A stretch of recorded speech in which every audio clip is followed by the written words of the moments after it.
are listening to the Double Doinkers Fantasy Football Podcast with Nick Meyer and Willie J.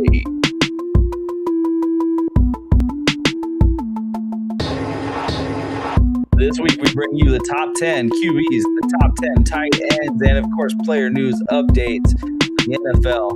This is August 5th that we're recording this, a month before the season starts. And hey, Willie, how's it going? It's smoky, but it's good. That is true. So both Willie and I are in Oregon, and Oregon right now is Oregon and Washington are on fire. Apparently, there's a fire tornado somewhere. That's what I'm hearing. I don't know if that's true or if it's just a scene from Twisters. We'll find out later, I suppose. But yeah, everything is getting real fiery nasty. If you've noticed the TV behind me isn't on, it's because everything is hot, and you can't keep your windows open when it's this smoky. So you were just living in it. In Oregon, at least where I'm at, they decided you don't need air conditioning. Yeah. I don't have AC up here either. And the trade-off is it's not only hot, it's also extra stuffy. But if you don't want it to be stuffy, it has to be smoky. And for a lot of my job, I work outside and travel in my car a lot. So it did clear up a bit today up here. But at the same time, like I'm having to wear a mask if I'm going out, like walking around outside. And it's already hot, so wearing a mask is awful. And it's giving me bad 2020 flashbacks. Yeah, it's not quite as bad smoky wise, but still. It's I'm like looking outside. I have a window right next to my desk, and I can see the smoke it just keeps getting thicker in Eugene. Like 2 days ago, there was nothing at all. It was bright, clean, sunny skies, and then yesterday, a little haze, and now today it's getting pretty close to Silent Hill status. So we're getting there. Yeah. At least the sun's cool to look at. Yeah. I want to say it's not all bad, but the smoke, unfortunately, is just one of those things. So if you see profuse sweating, excessive heat stroke look on my face, don't worry. It's just the smoke and the windows are all shut and there's a hot computer going and et cetera, et cetera, et cetera. But I'm not here to complain. Instead, I'm here to educate, get excited, talk about this upcoming season that we're to have. Of course, like I said, this is August 5th. So we're a month ahead of the season. So there's still a lot of things that are going on, a lot of things that are happening. Nothing really is in stone yet. So these are still. Tomorrow is the Hall of Fame game. It's the first game of the preseason. That's insanity. It just sneaks up every year. It's like, what? You telling me they're going to actually play something? It snuck up on me too. It's I didn't realize until I got a notification this morning that it's happening. Do you know who the teams are that are playing? Oh, I feel like I do know this. It's going to be a possible Super Bowl matchup. It's going to be the Chargers and the Rams. It's the Panthers and the Cardinals. Well, I got excited and then. No, okay, all right, that's fine. I could live with seeing some Jeremiah Love and Carson Beck. Yeah, Carson Beck's starting. I think maybe Kenny Pickett is starting for the Panthers, so that's always fun too. Kenny Pickett, the man allergic to the end zone. So yeah. Actually allergic to the end zone. I'm excited to see Jonathan Brooks. I've been watching a little bit more his tape from college, not a little bit, a few clips, and just kind of reading more about his profile. I don't think he's a starting running back. Chuba Hubbard is, so we're probably going to see some Jonathan Brooks tomorrow. So if he looks good in preseason, he might be like possible sleeper take for me. He's someone who has all the opportunity in the world to rise right now. So with that said, Willie, you have some news for us. I've heard you've been keeping up with the beat of the NFL in this early part of the season. So let's talk. What do you got? Well, the past few weeks we had a bit of a lull in news. Nothing really exciting popped off, but we've had some signings, some re-signings and some signings the past few days. The big one that hit a couple hours ago is Stefon Diggs signed a 1-year, $10 million deal with the Commanders, effectively putting the kibosh on the Brandon Ayuk, Jayden Daniels reunion that was never actually going to happen.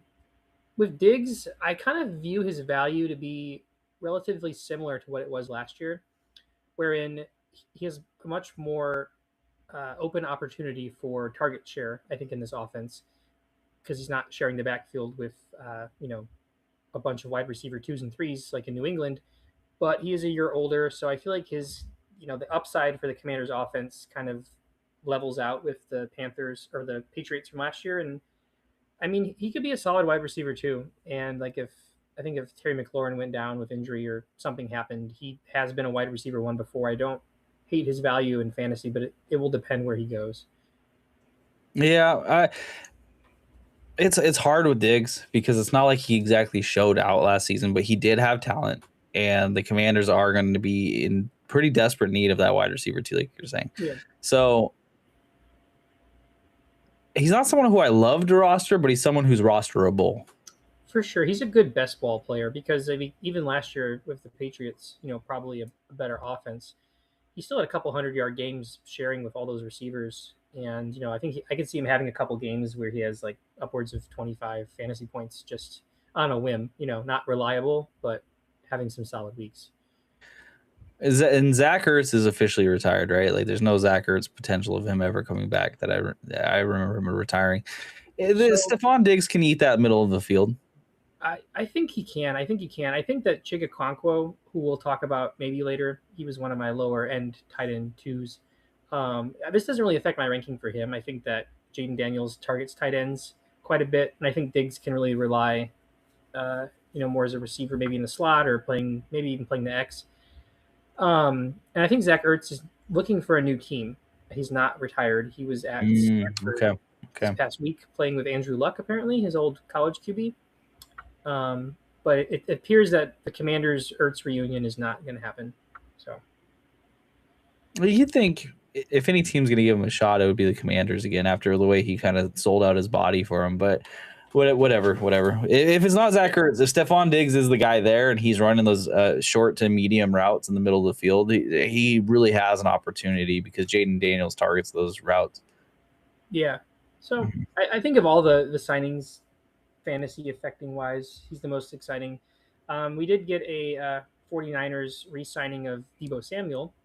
This comes on the news. It actually broke just before the news that Ricky Pearsall is out for the season, though, with a pending PCL surgery, which just feels very negligible because he missed so much time last year and then he waited to get surgery out of, I assume, the advice of the 49ers medical staff, and that just blew up in their face. So I with Ricky Pearsall's surgery situation, all I can say is that the 49ers and injuries, just like, we make jokes about it, but at a certain point, like, something needs to be done by someone to change this. And I know they've fired their conditioning team over and over and over again, but that's clearly not the only answer, right? Like, there's something different going on here because it's always present and it's always messing with their whole entire team chemistry consistently, and it's during the season, it's preseason, it's constant. And there's a lot of jokes about the substation, but I do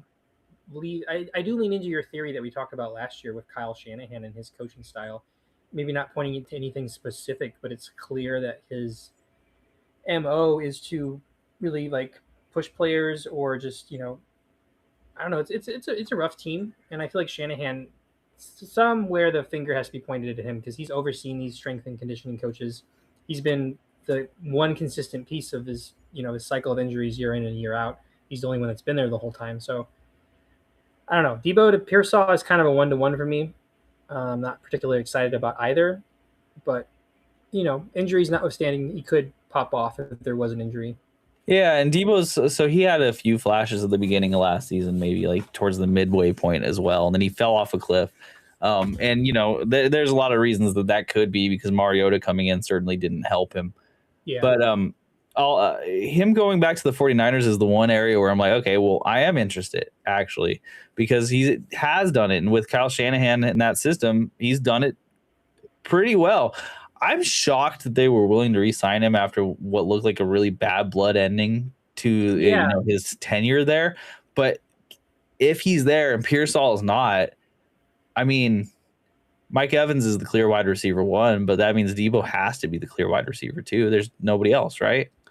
Yeah, Christian Kirk, I mean, he's there. He's injured as well. There's the rookie Dejon Stribling, but again, he's just a rookie. He's not going to usurp or become that wide receiver two right away. So yeah, no, and we've seen how Shanahan is with his rookies. It's not necessarily always a good thing. No, I would have liked Deebo on the Rams. That would have been my dream fit, or maybe even the Seahawks. But Niners I'll take. Yeah, and I suppose we'll talk about we might not necessarily talk about Brock Purdy today, but does this hurt you with Brock Purdy as far as the Ricky Pearsall news? No, I mean Ricky Pearsall had no touchdowns last year, and it's not like Purdy actively avoids him, but he's never leaned on him. In fact, I think the Debo over Pearsall might boost Brock Purdy just a little bit for me. It's fair. I think Brock Purdy losing Jawan Jennings was the biggest thing for me. But Yeah, we'll see. We'll see with Mike Evans. But the other big news are the re-signings, and basically Bijan Robinson and Zay Flowers got paid. Bijan is now the highest paid running back of all time, deserved. And Zay Flowers is now the fourth highest paid wide receiver in the NFL, tied with Justin Jefferson, who, again, will get a new contract soon. But he's making more than CeeDee Lamb. And yeah, he has $108 million guaranteed for Zay Flowers. Does this move the needle on him for you at all? no.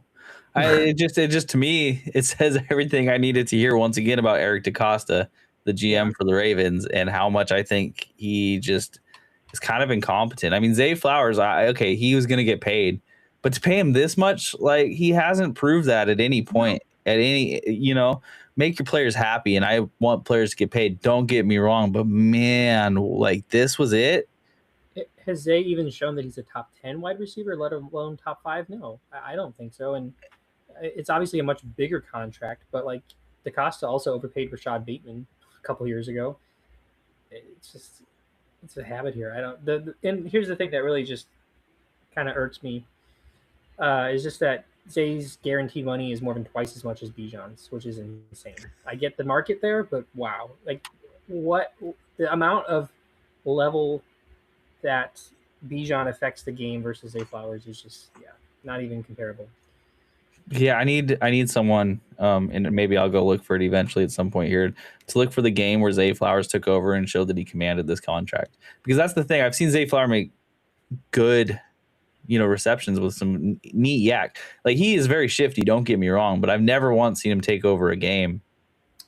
Yeah, single because it's always. I mean, the Ravens relied perhaps so heavily on the run that even Zay's big fantasy games in the past have really oftentimes come down to luck, like he touchdown luck or like, just not really big plays. I mean, I'm sure I'm wrong in some instances, but he's not like that.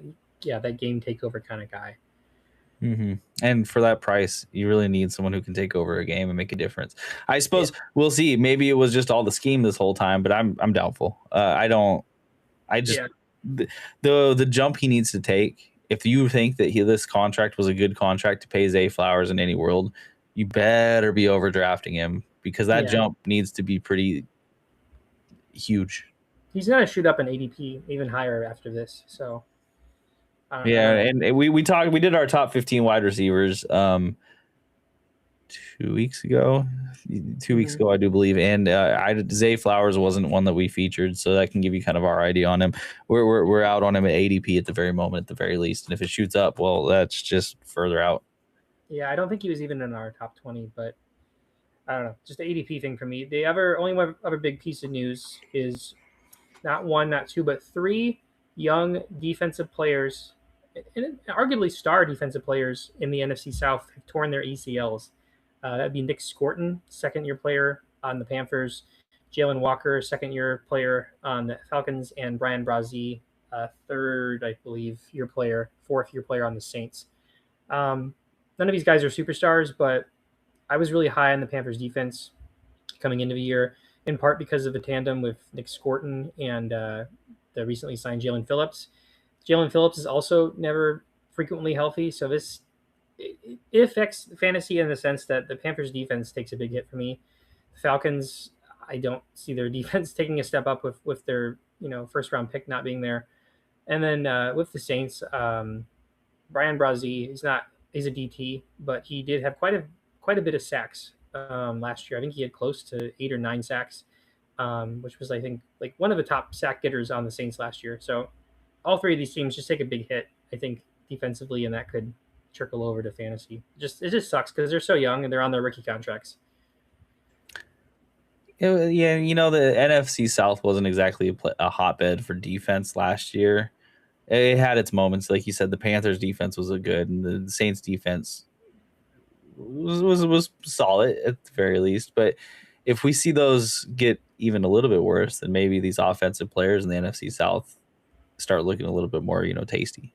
Tasty's not the right word. I don't really want to say that about players, but they start looking more appealing to draft. In the receiving game, yeah. I mean, yeah. I think they're going to be playing from behind in more games than not, perhaps. All right, cool. So that's the news. It is a lot. We're moving through it pretty quick because there's going to be a lot of news, especially this month as we get closer and closer to the NFL opening. I can't believe the Hall of Fame game is tomorrow. I know, it snuck up on me too. And I'll be watching it. Cardinals, Panthers be damned. I'll be there. So let's bust into the meat and potatoes of this episode, and we're gonna go ahead and start off with our top 10 QBs of 2026. Now, QBs, I'm gonna go ahead and start off with a little statement here because I want you to understand where I'm coming from if you listen to this. Okay, QBs for me are always a position that if I'm not one of the first people drafting a QB, and I'm talking about one of the first, like first 2 or 3, then I'm one of the last. For me, the position between 3 and 10 is so amorphous and so similar that I don't really sweat it too much. Mm-hmm. I did put some thought in here, so don't get me wrong. I'm trying my best to help you, but these are the players that I'm going to tell you I typically don't like to draft. However, we're going to talk about them a little bit here, and I think maybe Willie has a little bit of a different take than that. But these are the players that whenever I see their names, I'm like, yeah, they're not going to be on my team. Yeah, I really don't. The thing for me is like it really comes down to where you're drafting and how your team is made up. And like if you happen to get like our number 1 guy in the 3rd round, like at the 2-3 turn, that's still a value because he oftentimes is much better. And if you are drafting in early 1st, 2nd, 3rd round, like you have a very good chance of complementing that caliber of quarterback with other good position players. But if you're in like the mid 4th round, drafting in the middle, it's just you're not going to get a quarterback to supplement that value in points. Mm-hmm. So I'm very, like we talk about the top 10 here. I'm in on the 12 through 15 in our rankings, to draft personally. But my top 10 at least is the guys that, like, if I were to predict how the season would play out, this is how the top 10 finishers would look. Yep. There are 2 here that we'll talk about, but of course, like I'm really happy because last year one of my 12 to 15 was one of the Doinker, and he ended up really providing value, and I think it's going to be the same this year, honestly. But let's start off. Let's give the people what they want. Number 1. This is going to come as a shock to everybody listening here, but our number 1 overall QB for 2026 is none other than the Buffalo Bills, Josh Allen. Woo. I will go ahead and say this is the chalkiest of chalk picking, but there's a reason for that. It's because no one has both the potential of Josh Allen and the long-term stability of Josh Allen. Yep. You just can't deny the fact that he needs to be the first QB off the board this year, because every year for the last 4 or 5 years now, he's been the top QB. Maybe Lamar Jackson has de-seeded him once or twice within that time frame, but otherwise he is the most stable QB that is still scoring as one of the top QBs, and he can win you weeks on his own. And it's true, every year you'll drop the 55-point game where you're just like, what is this? This isn't the football game. I'm getting beat by one guy, and this is the guy who can do it. And this is why I say the top 2 or 3 QBs I would draft. I'm in on Josh Allen, 2nd round, 3rd round. That's fine. This is good. You have to get ready because your makeup of your team is going to be weird. But, yeah, Josh Allen's the dude. It's a kind of logic is like, drafting Brock Bowers, I think you can apply to Josh Allen too. Or, Brock Bowers or Trey McBride. With Josh Allen, do you know how many games he's missed since his rookie year? Not as many as he should have. That's for sure. Zero. Oh, he's doing the Eli Manning thing. Brett Favre. I think he's going for Brett Favre and Eli Manning's records. He just does never miss games. And the crazy thing is the blue tent and the referees agree with him. Mm-hmm. He goes in the blue tent and he comes back out. Yeah. He got knocked out cold once last year. Went into the blue tent and came back out and kept playing. And with Josh Allen, like the reasons for he's pretty clear number 1 for me too, because obviously the availability, but the consistency with this offense. Joe Brady's been there. He's coming back. Now he's a coach. They're adding DJ Moore. So I'm not going to say Josh Allen is going to be his best he's ever been, but he very well could. He maybe has the best situation he's had in a few years. So easy one for me. Really take a second and look at Josh Allen's wide receiver ones over the last few years, ever since Stephon Diggs left. It's not pretty. He hasn't had anyone. No one on this team has gone on to great success elsewhere. They've all petered out as soon as they left the Bills. Yeah. DJ Moore is clearly, by far, in my opinion, the best wide receiver one, even in this year after he, failed out on the Bears last year. This is still the most talent he's had as a wide receiver one. Yeah. And there's not best quarterback he's had too.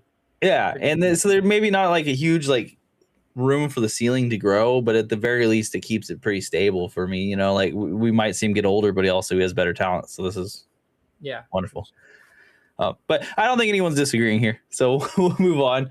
Our number 2 and 3, they're kind of a coin flip. Me and Willie just had like a little swippy swappy between them.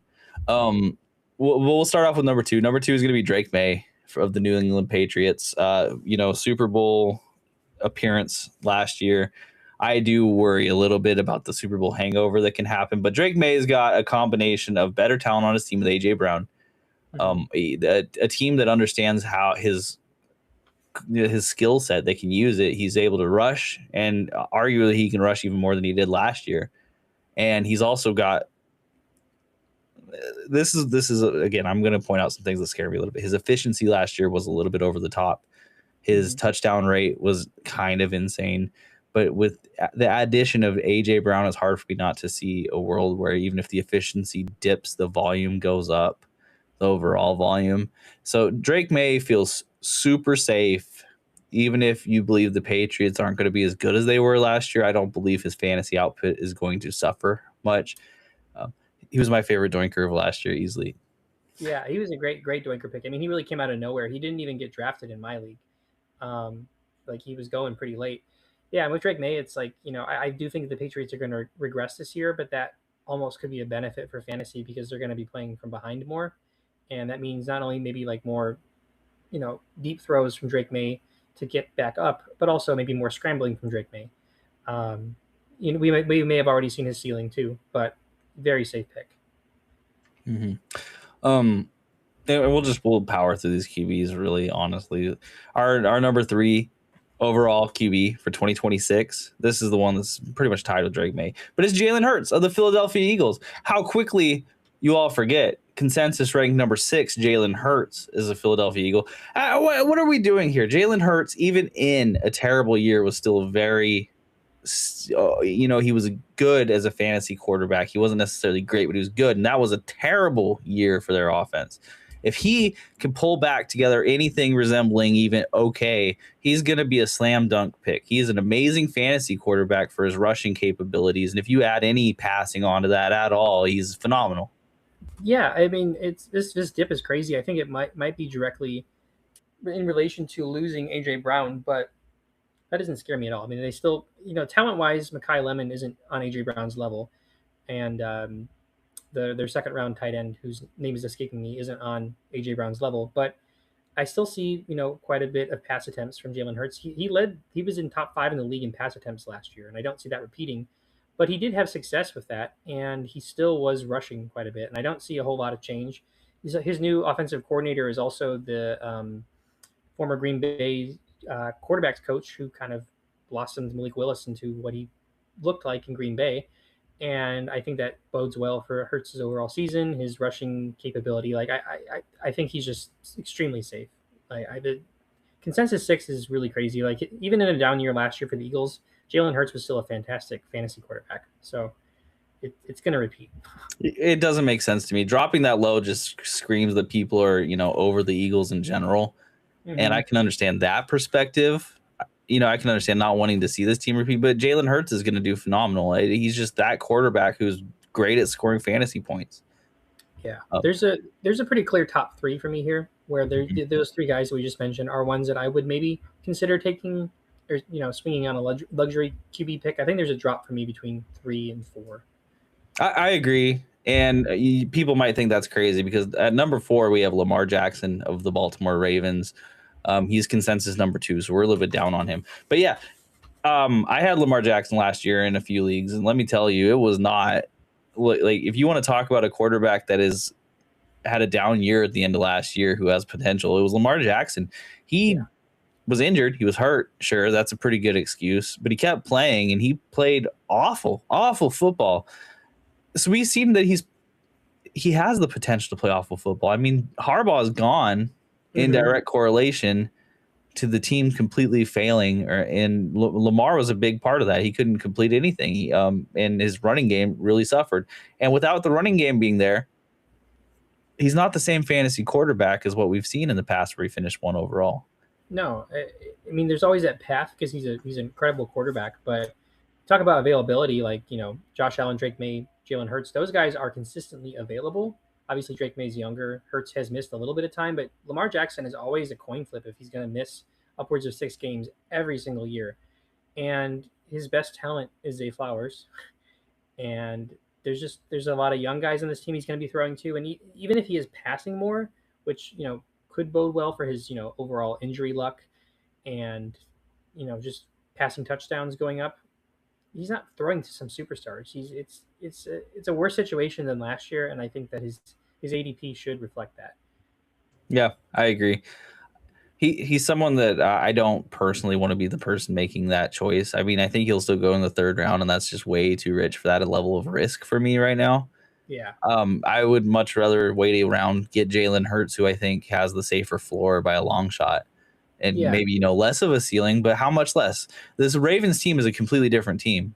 It doesn't look like it on paper, but getting rid of a coach you've had for over a decade really changes the makeup of a team, and that team was built around Lamar Jackson. What happens when a new coach comes in and has a different idea?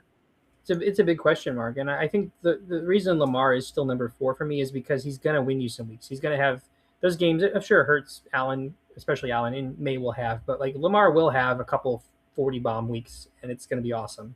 So overall, I see his ceiling being high as a finish, but like on a consistent week to week basis, I'm pretty out on him. Are they going to have the ping pong tables? Are they going to have the Easter Bunny? Like, what is going to go on? The only other thing is I hear negative. I'm not huge on Lamar Jackson, but it's hard to rank him lower than this just because of the potential. I mean, we've seen it. He can blow the doors off the competition, but I don't really have any hope and optimism that this is the year he does it. His only ceiling boon, I think, is if he does go back to having like the goal line work. Like if Derrick Henry's doesn't play well or gets hurt, like Lamar Jackson could be that kind of quarterback that returns to his peak a few years ago of getting like averaging a touchdown and a half per game.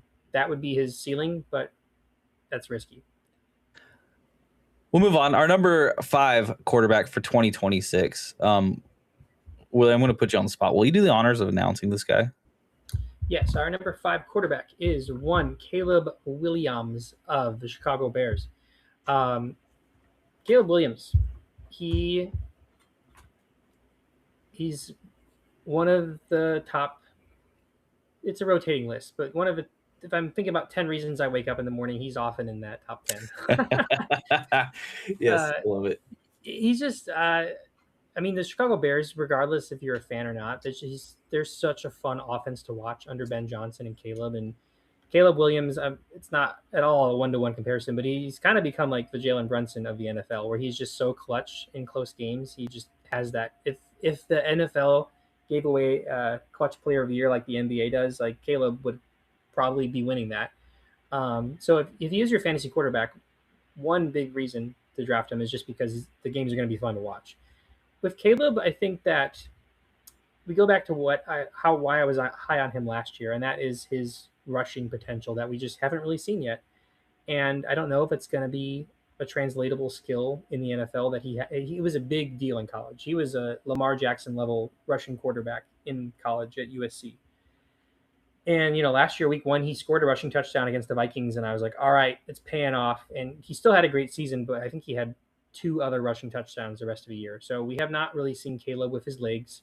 They haven't needed him because they've had a great run game. But I think with the ascent of Luford Burden, possible ascent of Luford Burden, Rome Odunze, Colston Loveland, I think that the path with Caleb is that his not only is his floor very safe, I think, but his ceiling, the path to his ceiling being like a 45 passing touchdown season is not even a homer take on my part. I think that he has the skill position players around him to really ascend to that top quarterback in the league level of play, and that I think will translate to fantasy. I think that he probably does not have the ceiling of a Drake Maye or a Josh Allen on paper.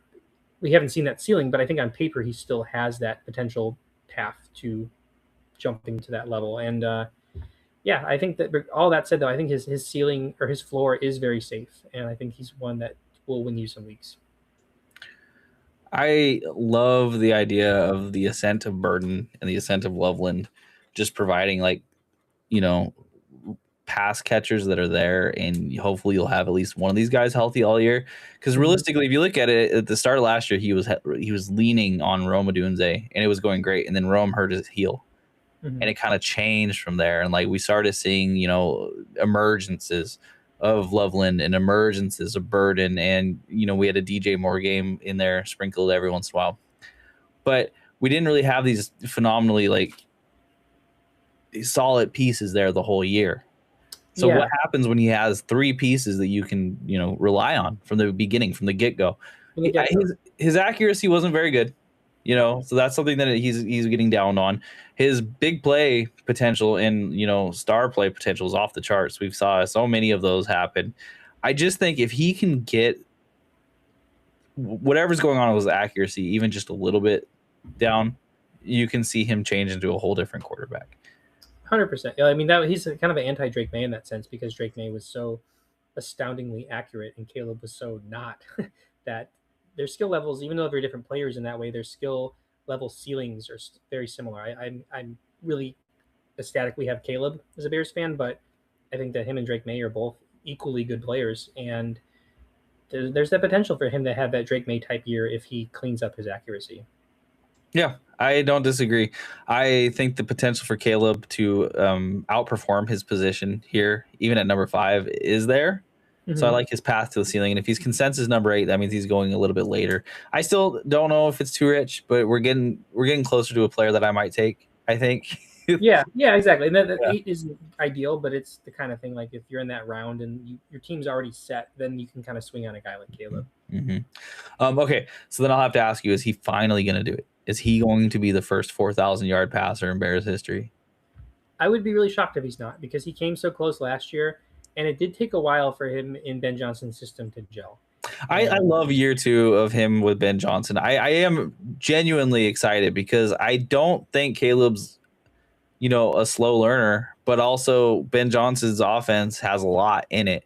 And he's coming from his first year as a rookie, just completely getting ignored, literally admitting that he's asking for help.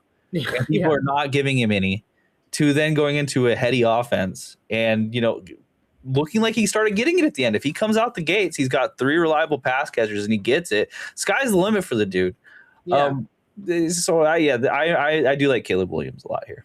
My hope would just be that we see him at his ceiling being what the sample size was from the end of the year post fantasy, specifically in the playoffs, where that connection of Loveland was just on fire.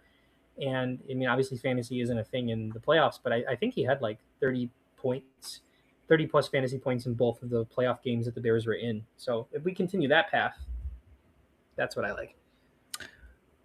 He's a player that I think would be ranked higher if we've seen higher. You know what I mean? He's one we're a little tentative on, but at 5, we're I would, if I'm looking at the difference between value of Lamar Jackson and Caleb Williams, I'm more in on Caleb. Yeah, 100%. We'll beat a dead horse with this forever. So let's go on to number 6, QB6, Jayden Daniels of the Washington Commanders. Jayden Daniels, who, of course, in his rookie season flashed all the potential in the world and had a phenomenal year, followed by what can only be the Washington sophomore QB curse of injury after injury after injury and a team completely falling apart that looked like it was about to be a Super Bowl contender. Yeah. So Jayden Daniels for me is a bet on what do you think his real skill is. We saw in that rookie year such phenomenal play. And then we saw in the sophomore year nothing but injuries and hatred and a terrible team, really. I mean, it just fell apart completely. So I'm betting that Jayden Daniels rests somewhere between. The rookie year may have been a bit of an enigma because he was rushing so much. Every play he was looking to run. And that's phenomenal for fantasy, but not necessarily for real life football. I think he's going to pass a lot more, but that'll lead to maybe more stability within his game. Yeah, kind of leveling out. I think that consistency, I think, would be the key with Daniels and his success. And I don't just mean like on the field, but obviously injury is, avoiding injuries as well. I think with Jayden, his rookie year was a positive would be that his rookie year was, pretty magical, and he was incredible in fantasy. And that was without, a superstar receiving core. And he still does not have that superstar receiving core. So the fact that he was able to get it done as a rookie without a lot of talent around, I think is a really good sign. Um, I think with the rushing upside is really what you're going to have to lean into for him to, provide value. He's my QB 8, I think, on my board, and that's really, just considering the possibility of injuries, not betting on them, but with his smaller frame compared to someone like Josh Allen, I think it's not wise to have him be the goal line back to get the rushing touchdowns, unfortunately. And I think if his coaching staff is smart, they're going to utilize Ja'Cory Krosky-Merritt or Rashad White or somebody else on the goal line less frequently than we saw with Daniels his rookie year. So that's where my ranking goes a little bit lower, but I think he could still be a fantastic pick. And, the McLaurin, Diggs, Antonio Williams, Chikakonkwo receiving core isn't great, but it's not terrible. And it's something I think that if we saw Drake Maye get it done last year about a great receiving core, and I think this receiving core is comparable to the Patriots in the sense of like star talent. And yeah, I think that Daniels has it in him. It's just he's riskier for me. I'm really curious to see how Stephon Diggs changes the makeup of this team, because he's just a different player than Debo, and Debo is a unique wide receiver that may not fit into every offense. So I don't know. Last year, you just got to throw it away. He was hurt too much. Yeah, he was hurt like two different times. Yeah, and it was really serious injuries too. So we just got the Mariota experience with this wide receiver core. We didn't really see what's happening, and when he was healthy, McLaurin wasn't there. So he's not really much of a discount, however, though, because he's still consensus at overall number 5. I have him at 6, so I'm still a little bit down on him in comparison to consensus. But so let's move on. Our consensus number 7 is Trevor Lawrence of the Jacksonville Jaguars. Now, Willie, you've got him all the way up at number 5, so why don't you lead us off with our talk about Trevor? Yeah, so Trevor Lawrence. So yeah, he's your number 9, consensus number 9. He's my number 5 because, and I feel almost sacrilegious doing this, but I actually have him a little bit higher than Caleb because I think that Trevor Lawrence will continue to get it done with his legs and the rushing touchdowns. But I really do view the Bears and the Jaguars as similar. I've heard I was listening to a talk radio show this morning that kind of said the Jaguars are the AFC Bears. And when you look at Liam Cohen and Ben Johnson's just offensive just skill and mastermindry, it's hard to not make the comparison. I think that the Bears have a lot more star talent around their quarterback, but with Jacksonville, I really like the depth of the receivers and the potential for some breakouts. I mean, Jacoby Myers, Brian Thomas Jr., Parker Washington. I kind of forgot about this during our receivers ranking, but he did have a very nice late season breakout. Brenton Strange is there, and of course, Bashal Tutin is their clear RB1, but not having Trevor Achan. Yes, Trevor. No, it's Travis. Travis Achan there just kind of opens up the opportunity for, at least in my opinion, Trevor Lawrence to continue that rushing touchdown streak he had last year. And I don't know, I think Lawrence, like, he was QB1 or QB2 in fantasy in December, and I just don't see a lot of changes on this team to suggest to me that that's going to change. I mean, he's just got a very solid receiving core with a lot of depth. He runs a lot. I have a lot of faith in Liam Cohen, and I think that, especially at QB9, this is someone I'm very interested in drafting, and maybe, slight spoiler, might even be like a little bit of a Doinker sneak preview for me. I think that Trevor Lawrence at ADP number 9, somebody I really like. I love that. I'm not at all opposed to him being this high. My one thought with Trevor Lawrence is that I think that Cohen wants to run the ball a lot.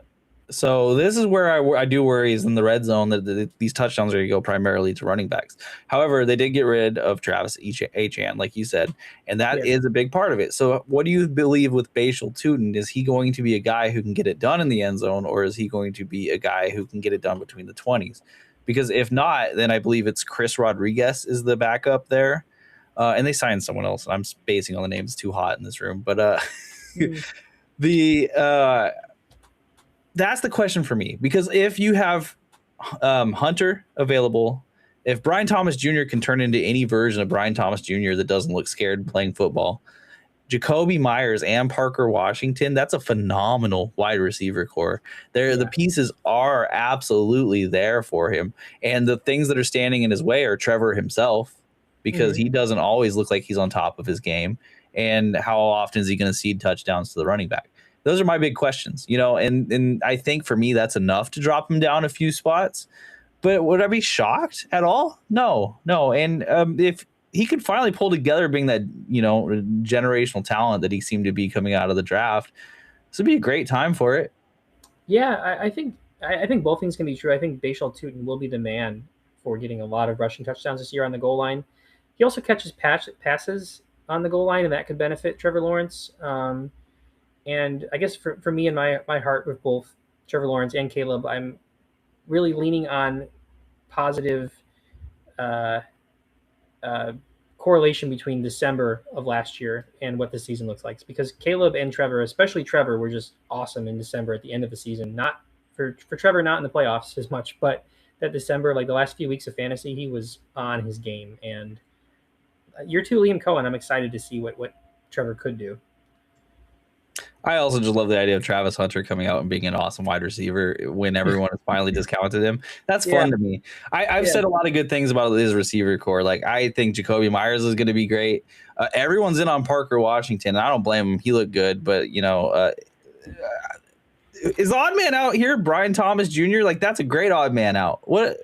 It kind of feels like it might be, honestly, and that's a fantastic odd man out to have. Even Brenton Strange as your wide receiver 5 is pretty awesome for a tight end with his talent. For sure. Okay, so our QB 8, and me and Willie have a wide spread on this guy. And we have our QB 8 is Jaxson Dart of the New York Giants. He is consensus QB number 12. Willie's got him at 11. I've got him at 4. I'll go ahead and start. Jaxson Dart produces. Okay, it doesn't matter who's on the field with him. He produces, and he has been consistent every single time he's out there. He's a wonderful rushing QB, just amazing at it. And even without Malik Neighbors, he was able to make a passing game in New York look like it had a semblance of reality on a Brian Dable-less team even. And Wan'Dale Robinson. Wan'Dale Robinson was a top 10 wide receiver last year. Yeah. Think about that. Wan'Dale Robinson. And Jaxson Dart looked confident the whole time. I think the biggest worry with Jaxson Dart is, can this guy stay healthy? And I think I'm betting on health. I'm betting on Harbaugh coming in and understanding how to use a running quarterback in a way that makes sense. I mean, we saw it with Lamar, and they're not one-to-one players, but it is, Harbaugh knows how to work a system to change it up to make things more consistent with these players, right? Yeah. And Jaxson Dart has talent coming back. If Malik Neighbors is there, and Isaiah Likely, for what it's worth, still might be a better wide receiver too than he had on the team last year completely. And then you still have got Darius Slayton. I just Jaxson Dart to me is a guy who I don't want to bet against. I am 100% in on him at ADP because he's the guy who's sitting in those 8, 9, 10 rounds that I can't see not returning on that value unless he gets injured. I agree. I will say, I think even though he's at my QB 11, I think for me personally, there's some guys going around him before him, but I just have more faith in, and I could see a pretty low floor for Jaxson Dart. But I think if for QB 11, with the upside of, honestly, in my opinion, and yours as well, being potentially a dark horse QB 1 overall, just based on his skill set, I think that he absolutely, I would not be shocked at all if he's a top 5 QB. My question, I guess, for you is, are you concerned that the big rushing upside and the big games that we saw with his legs was because of Jaxson Dart and who he is as a player, or because of Cam Scatterbo no longer being on the field and Jaxson Dart kind of having to take over that role? No, I think it's because of who he is as a player. I think he was gaining confidence and he was finding himself. And as he found himself, that confidence led to him rushing more. I think John Harbaugh might actually need to pull him back a little bit on that and figure out better designed runs for him to stay healthier.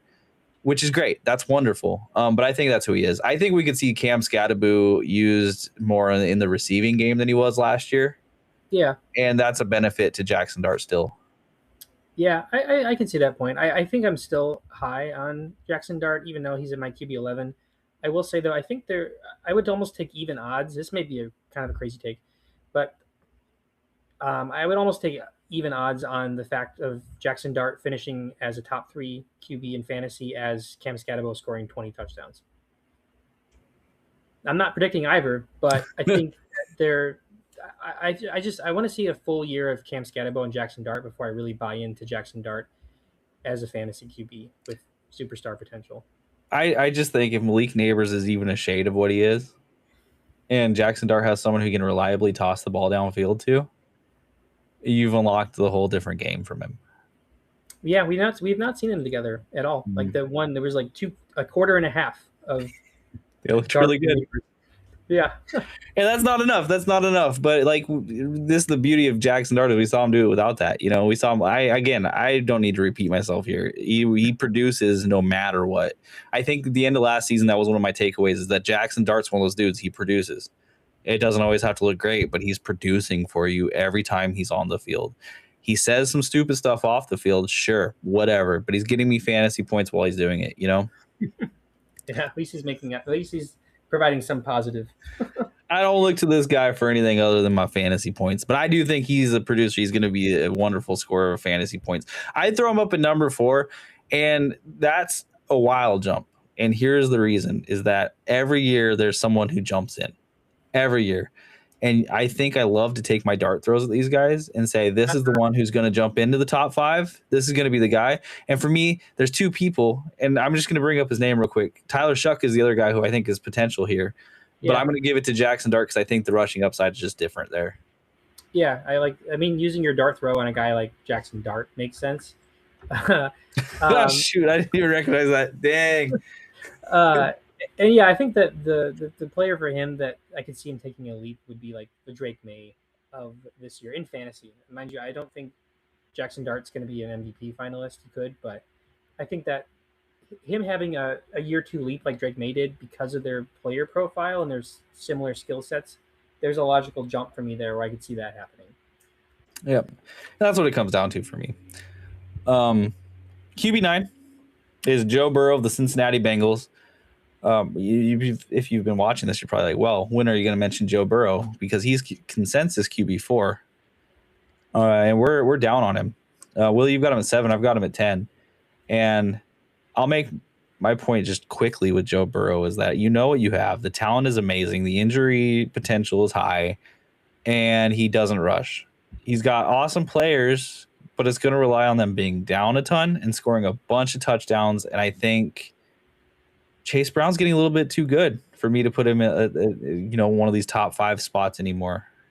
He's going to do great, but I don't think that he'll be the fantasy quarterback that you want as a top 3 or 5 pick. With Joe Burrow, he's my QB 7 because these are my rankings for how I prognosticate the year going, and if he's healthy the full year and he finishes a QB 7, that feels right to me because he's gonna have some really great games and he's gonna have some disappearing weeks. Not quite unlike Lamar Jackson. I don't think he's going to be as consistent as somebody like Caleb Williams or Trevor Lawrence, in my opinion, on a week-to-week basis at least. Joe Burrow at QB4, though, I think might be the worst fantasy pick in this year. Full stop. And that might seem like a little bit egregious because he's only 3 spots lower on my board, but I'm not taking him at QB7. I think he finishes at QB7 around that range, but QB4 especially is just for a quarterback that doesn't rush. Throw out the injury history, throw out all that, those warning signs. A quarterback that doesn't rush, that relies on the health of his 2-star receivers, it makes no sense to me at all. Could he finish his QB4? Yes. Could you get QB3 or QB5 8 rounds later? Yes. It's just terrible value this year. I think we've seen what leads to Joe Burrow being in the top echelon of quarterbacks in fantasy. And what it is that really terrible defense and playing catch up, right? Mm-hmm. But the thing that hurts him a lot, in my opinion, is that the division is so much worse than it was that year. he doesn't have to boat race the Ravens anymore. Like if they're competent, they're gonna, 21 points will probably do it. Yeah. He doesn't have to boat race the Steelers. He doesn't have to boat I don't know what he have to do to the Browns, but he doesn't really have to do it anymore. Yeah, that like they scored like 43, 44 points against the Bears and lost. That's not going to happen again. No. Like that this year. No, their defense might still be not good, but they did try to address it in some way, so it should be a little bit better. And again, the quality of opponents in this case, their offenses really does matter, because if they can't just come out and score 1 billion points, which the Ravens I don't think they can do anymore. I'm not optimistic on it. And those were the games where you saw him, Joe Burrow, dropping 6 touchdowns. He's not going to need to do that to win. No. I don't believe it. I don't believe that they're going to be that bad again. And that's crazy, because I know I've said things about Zach Taylor and I still believe those things. But I'm going to say good things about their GM. Don't make me do it. He tried to address the defense a little bit. He did. They were smart this year. I think that a first round pick, number 10 overall for Dexter Lawrence seems insane. Dexter Lawrence is an amazing player. They signed Boye Mafe. They had a really good draft, actually, like a sneaky underrated draft for not having a first round pick.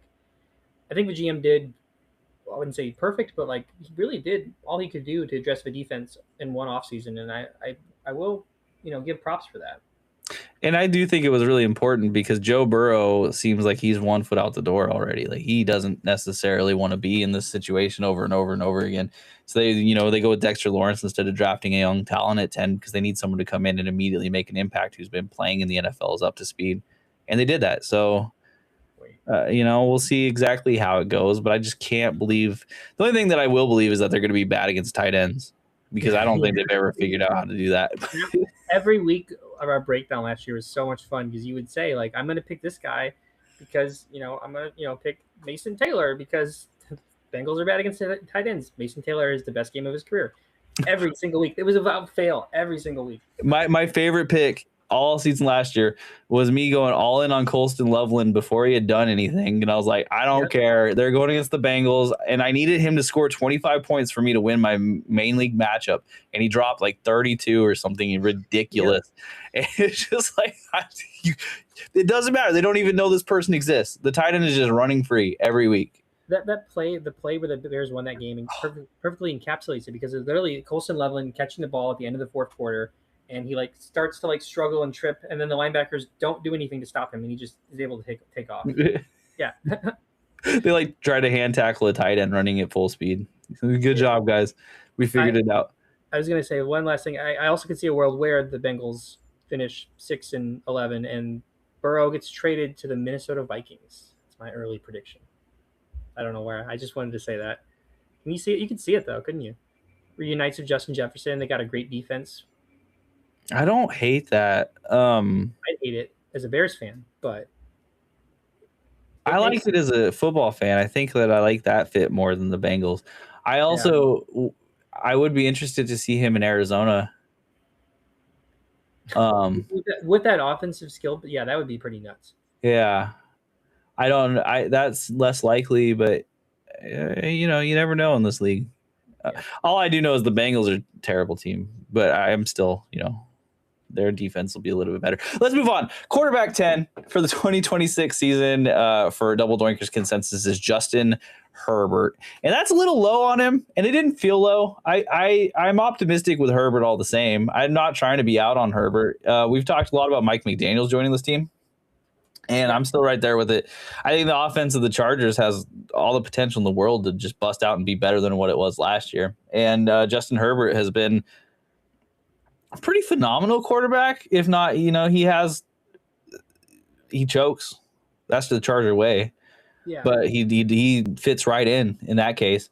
But you increase his scheme. I don't really know exactly how to describe this right now, but I think that I'm really optimistic that his offensive output can easily outpace last year.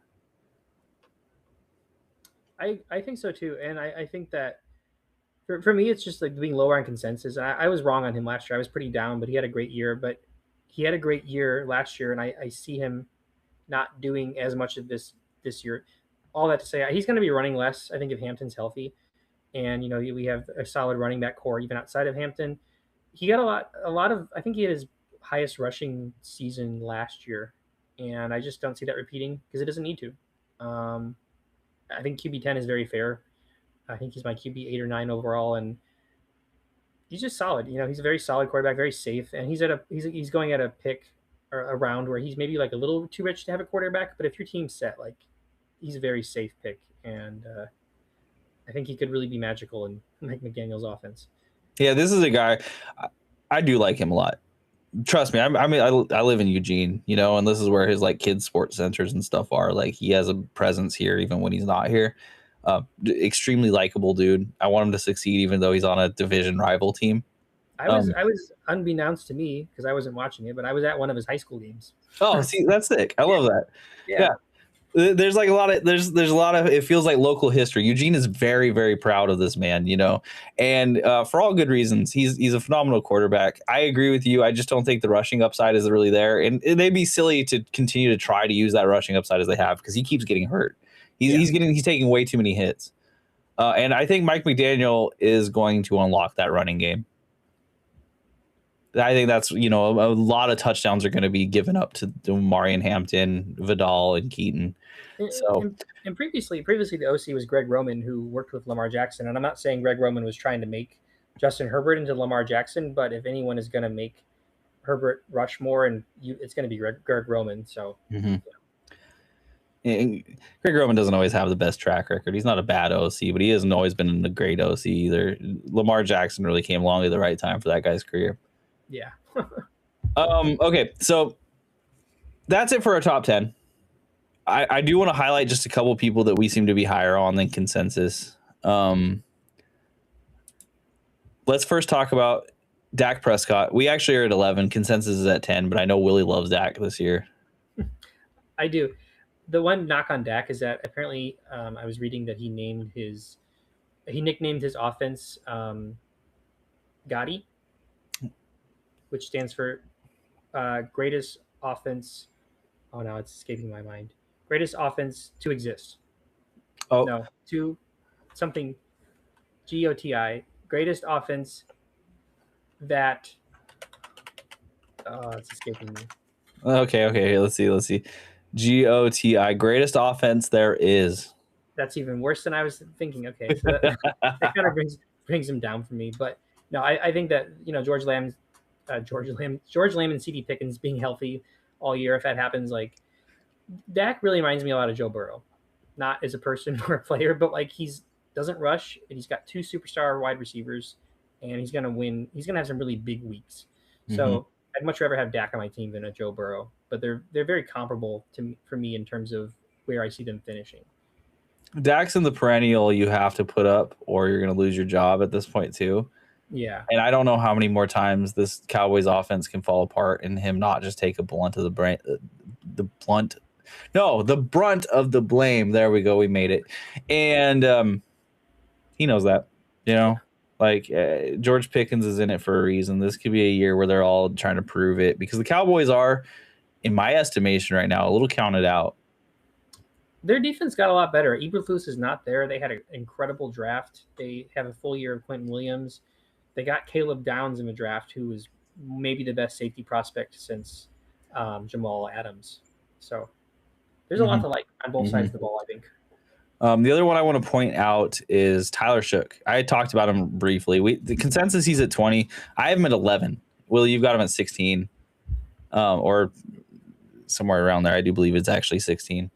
Tyler Shook, we didn't always see phenomenal things from him, but what we saw is the oldest rookie coming into the NFL in forever looked like he was ready to play the game. He has rushing upside. Maybe it's not the same as, the Jaxson Darts that we talked about, but it is there, and he's pretty good at it. And he suddenly has Jordan Tyson and Chris Olave and Travis Etienne. I'm sorry, that's a slip. It'll happen a few more times. I'm sure we'll get there. And Juwan Johnson, and it's the second year in a Kellen Moore offense. These are all positive things. I don't really see him getting worse than he did last year. I only see him getting better. And he's one of those dark horse picks for me of also jumping up. Like I mentioned, it was between him and Jaxson Dart for me. It wouldn't really shock me that much if Tyler Shook is the guy who like, wow, he's a top 5 QB. That's crazy. But it wouldn't be because there's so much there saying that it could happen. It wouldn't be crazy. He's only at 16 for me just because the floor isn't quite there for me, but the ceiling certainly is. And that's not to say he's going to become like a top 5 fantasy quarterback. That would not shock me though. But I think that if he builds off of what he did last year, especially with Kellen Moore there, the Saints have one of the most underrated, I think, receiving cores in the league. I mean, Chris Olave, and if Jordan Tyson lives up to potential, I really like Oscar Delp. They're the tight end they drafted, and of course Juwan Johnson's there. There's a lot of like possible like borderline superstar pass catchers on this team. I think Olave and Tyson could really be incredible. Achane is also a great pass catcher. So I think the floor isn't quite there with me in Shuck, but it would not shock me. It wouldn't shock you. It wouldn't shock me. And the last one I really do want to bring up is Patrick Mahomes is consensus ranked 13. And we have him at 18 for the double doinkers here. And that is on the back of, I don't know that Willie had him ranked. I think I put it was between him and Baker Mayfield for 17 for me. Yeah. With Mahomes though, like again, I don't think this is going to become an automatic Kenneth Walker bell cow rushing team, but coming off the ACL tear, I think that he's going to have his worst rushing year ever, and I'd be shocked if he didn't. Really, for me, like that he was solid as a fantasy QB last year purely because of he had his best rushing season of his career, I believe. Him and Herbert both. I just don't see that happening. Even if he starts week 1, he's not the same mobile Patrick Mahomes, at least not this year. That ceiling, that specialty, I just do not see repeating. Yeah, and I don't believe they've done enough to address their pass catching situation with Xavier Worthy, Rashee Rice, Travis Kelce being 1 billion years old. I know they've drafted someone, but it really almost doesn't matter unless they find that superstar as far as the fantasy output goes. His ACL tear coming so late in the season, I just don't love any part of it. I would be pretty out on him. And, you know, with Patrick Mahomes, he's at consensus ranked 13. He's not going to go that low. Someone's going to reach on him. He's going to be a bad value for what your potential upside is. That's the one thing I'll say is that this is the best value of his career. Like, that's not bad. I mean, QB 13, well, I think he finishes there. He very well could. And that's kind of enough reason to, like, I'm lower than consensus on him, but at least I'm glad he's no longer a top 5 quarterback. That at least something's leveled out there. All right, Willie, is there anyone else you want to bring up here? I guess just real quick, Kyler Murray. I think that he's not officially been announced as a starter. We're higher. We're a few spots higher than him on consensus. 17 consensus. We have him at 14 and 12. I just think that if he is the starter, there's certainly potential there, and I think the Vikings offense is going to bounce back with Kyler Murray. He's a really great value pick for me at QB 17. I think if he gets announced officially as the starter, he's going to shoot up, and I think he has all the right in the world to shoot up. He's rushing potential. We know that. And then, of course, this receiving core is actually bananas with Justin Jefferson, Addison, and Juwan Johnson now. Not to mention TJ Hawkinson, who, even though we haven't seen much from him, that doesn't mean it's all gone yet. Yeah. And Aaron Jones is the RB1. Like, it's interesting. There's really no running game, and that might be the worst thing, but also it could mean that he puts on a bunch of mileage on his feet. Yeah.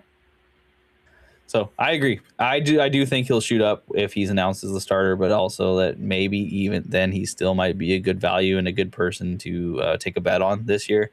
It's not the Cardinals team anymore, guys. Don't worry. This might still be lazy Kyler, but it's a much better team around him. Much better offensive scheme too. I mean, just you can't really compare it to Drew Petzing. At least Drew Petzing and the Cardinals. And this is like the last time. If Kyler blows this, it's basically over, and I don't think Kyler wants to end his career like this. He had opportunities to do other things, and he chose football. I think he cares. I do think he cares. I don't see him taking the Marcus Mariota route of being this really solid veteran QB that helps train. Apparently, him and JJ McCarthy are not friends in camp, so he's not going to have this veteran QB backup route. This is his last chance to start, and if he doesn't start, I don't see him really continuing his NFL career. Yeah. Agreed. Okay, so you'll find the list of our top 10 QBs in the description on this video if you are interested in looking at it again. Will, you want to run through these tight ends real quick? Let's get some tight ends done. Let's do it. Okay, so up next, our top 10 tight ends of 2026.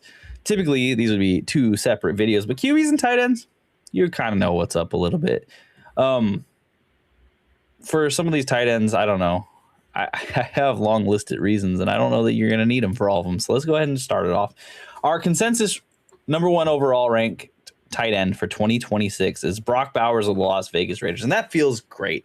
He's Fantasy Pros consensus ranked 2, but I think that with him and the actual number 2 that we have here, it is really close. We talked about this last year, but Brock Bowers for me is the person that the offense is going to run through. Mm-hmm. Outside of Ashton Genty, but he's the pass catcher the offense will run through, and he's taking steps to make sure he stays healthy this year. He's leaned up, and Kirk Cousins and Fernando Mendoza are clear upgrades. And that's before I even get into, Clint Kubiak coming in and having an actual offensive scheme. Brock Bowers looked awesome last year in a team that barely existed on offense. Mm-hmm. 2 years ago, he looked like a generational talent on a team that barely existed on offense. This team, if it has any upward trajectory, is going to score more touchdowns. And he's just so good. I just watch him play. I don't know. He's so crisp. He has such a good catch radius, and he makes phenomenal catches when he needs to, and he makes the easy catches when they're there. He's just the most solid-looking tight end right now, in my opinion, receiving-wise, that there is. And his yak ability is awesome, underrated. I don't think we've seen his potential be reached because the offenses around him have stunk so much. Yeah. I think that he's on paper at the very least on paper, the best year of his career, which is nuts to say because his rookie year was amazing. But I think that with Bowers, and we talk about, tight end premium, like, oh, do you want to reach on Josh Allen? I think this year I'm going to just throw that out the window. And in the sense that I've started kind of working on a big board for my favorite players. And if Brock Bowers was a receiver, he'd be wide receiver 7 for me. And when you have a tight end that has that much fantasy point potential, I just kind of ignore the fact that he's a tight end and just draft him like he's wide receiver 7 or whatever. I think where he's going in the early second round is a fantastic place to take him. I would take him there. There's very little downside to him, and I know it's the Raiders' offense, but again, we've seen this Raiders' offense be very bad, and Bowers has been incredible, regardless of who's under center, regardless of who's calling plays. He's just scheme-proofed, and this is a great scheme for him. I think he's pretty clearly my tight end 1. I really like him this year. Clint Kubiak coming in and then him being the obvious number 1 pass catcher. There's something we've seen about Clint Kubiak is that when he has a talent and he knows it's the number 1, he doesn't hesitate to pepper them with targets. Yeah. Bowers is going to get peppered with targets. I'll tell you, everything I'm watching out of camp from the Raiders is a pass to Bowers. Everything. It's a JSN effect like last year, like peppering your superstar with targets. It's like, yeah, we know this guy's good. Let's get the ball in his hand over and over again. And it's quite possibly a contract year for him.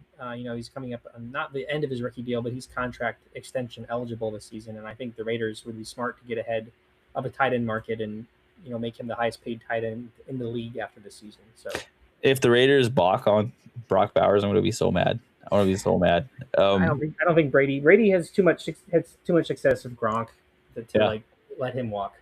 Yeah. I know Brock's family doesn't really like the Raiders. They're all 49ers fans, but that's just more reason why you need to lock him up early. Get him in, come on. So we'll just move through that one quick. Our tight end number 2, no surprises here either. Trey McBride of the Arizona Cardinals. For me, he could be number 1. We've seen his skill. My big worry this year, and big is in quote marks, because he's still number 2 for us, but it's just the offense, the division, the QB situation. Those are my worries. Other than that, we know who Trey McBride is. He's going to be awesome because he's a great receiver and he's a really dependable guy in the game. For me, it's just the run game coming in and drafting Jeremiah Love and signing Tyler Algier. I think at least the Cardinals are going to want to become a run first team, but I don't know if they're good enough to do that on a reliable basis. And that's where Trey McBride comes in, because they weren't great last year. They were down a lot. Jacoby Brissett was passing the ball an absurd amount, But guess what? That's the exact same situation this year. Nothing changed there. So, well, I don't think McBride will repeat what he did last year, just because I think the run game will get utilized more. But the path for him getting a bajillion targets under with Jacoby Brissett is still very much in play. Unless Jacoby Brissett actually holds out. I think he signed his 1-year deal. Did he sign it? Last I heard he was holding in. He was there, but he wasn't playing. But I might be a little bit behind on my Cardinals news.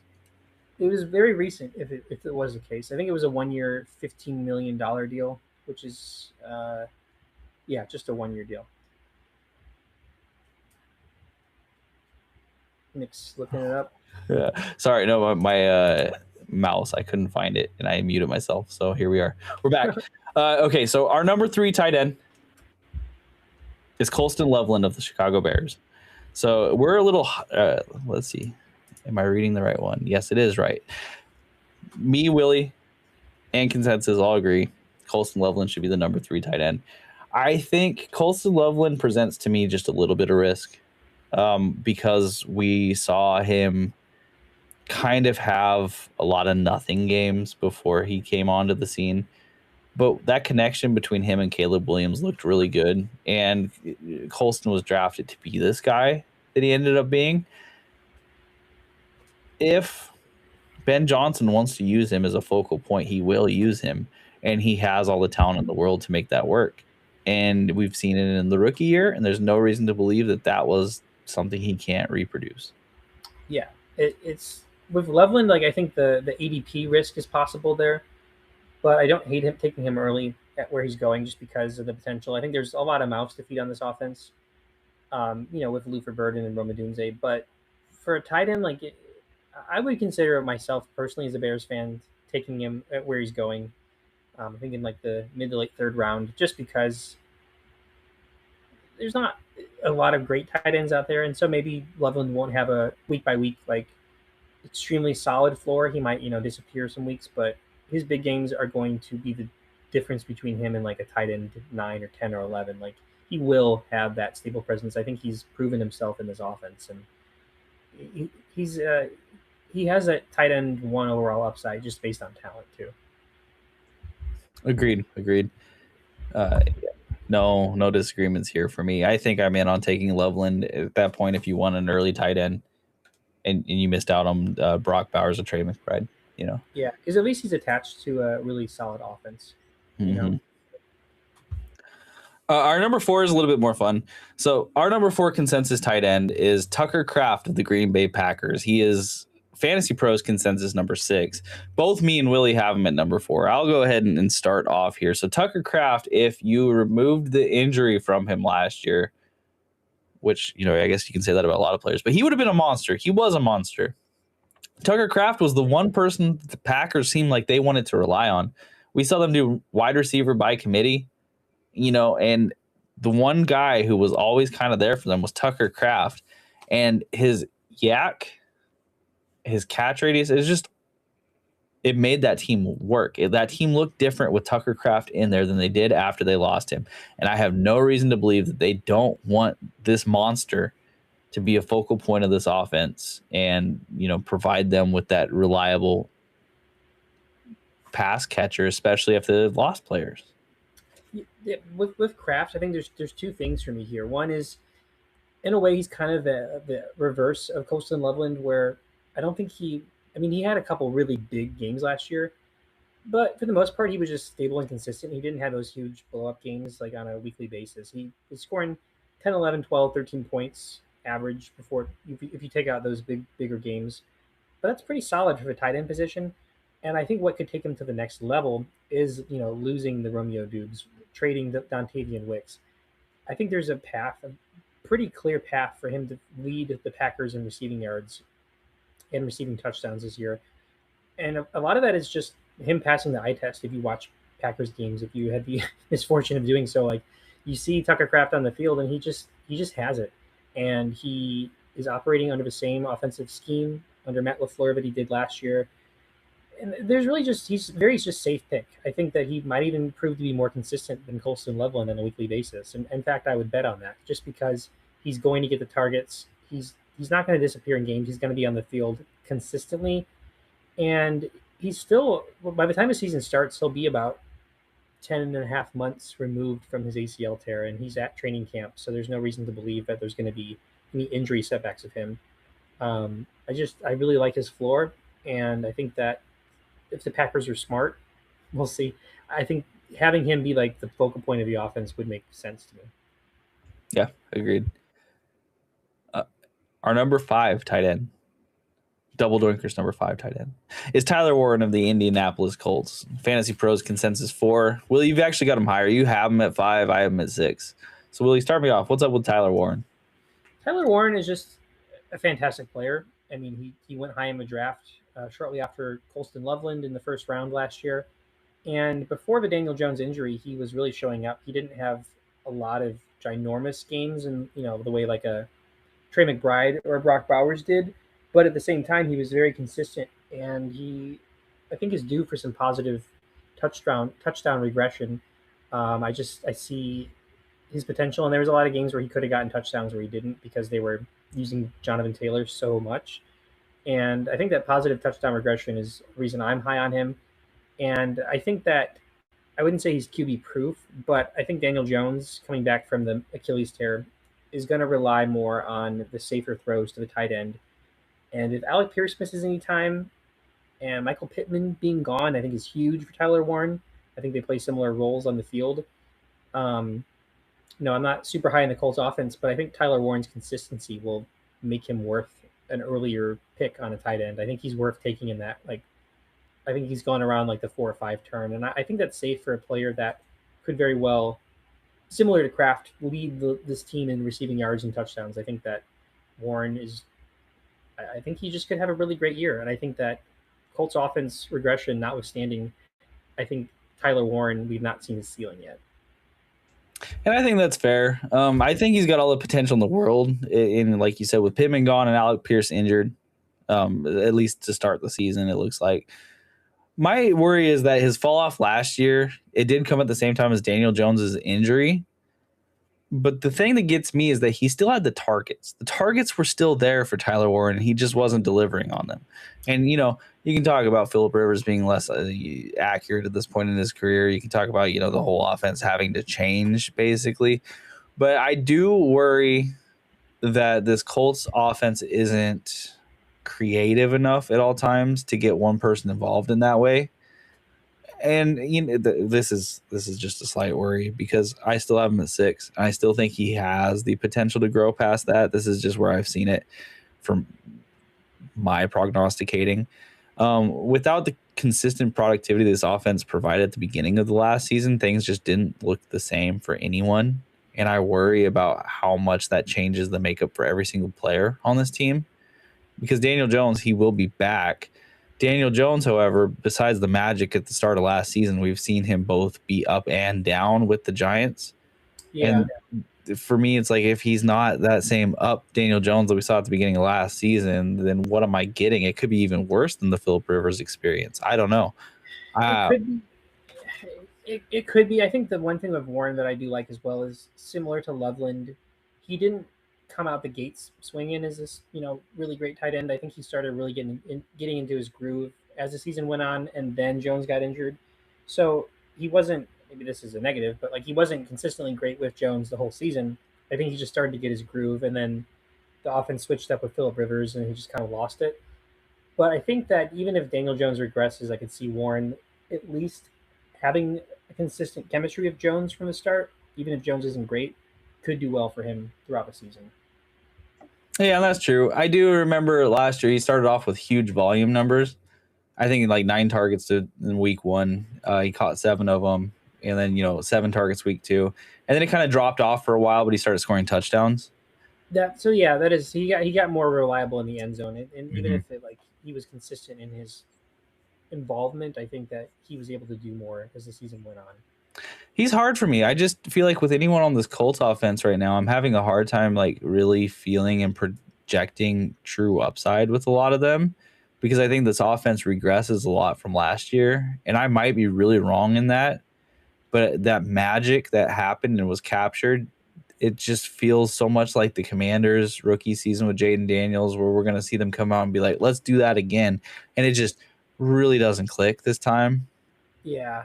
And that's I don't have a lot to back that up, and other than this is just the way I feel about the Colts. I think it's still a fair assessment. I think that, yeah, I mean, so Warren, he was having those off weeks and off games, even with the volume there. I guess for me, like his possible ceiling, even if the situation is bad, that Pittman had so much volume on this team, so much. So even if I feel like Warren has absolutely, I can confidently say, has not hit his ceiling in terms of volume. So that's that for me with the talent is where I'm at.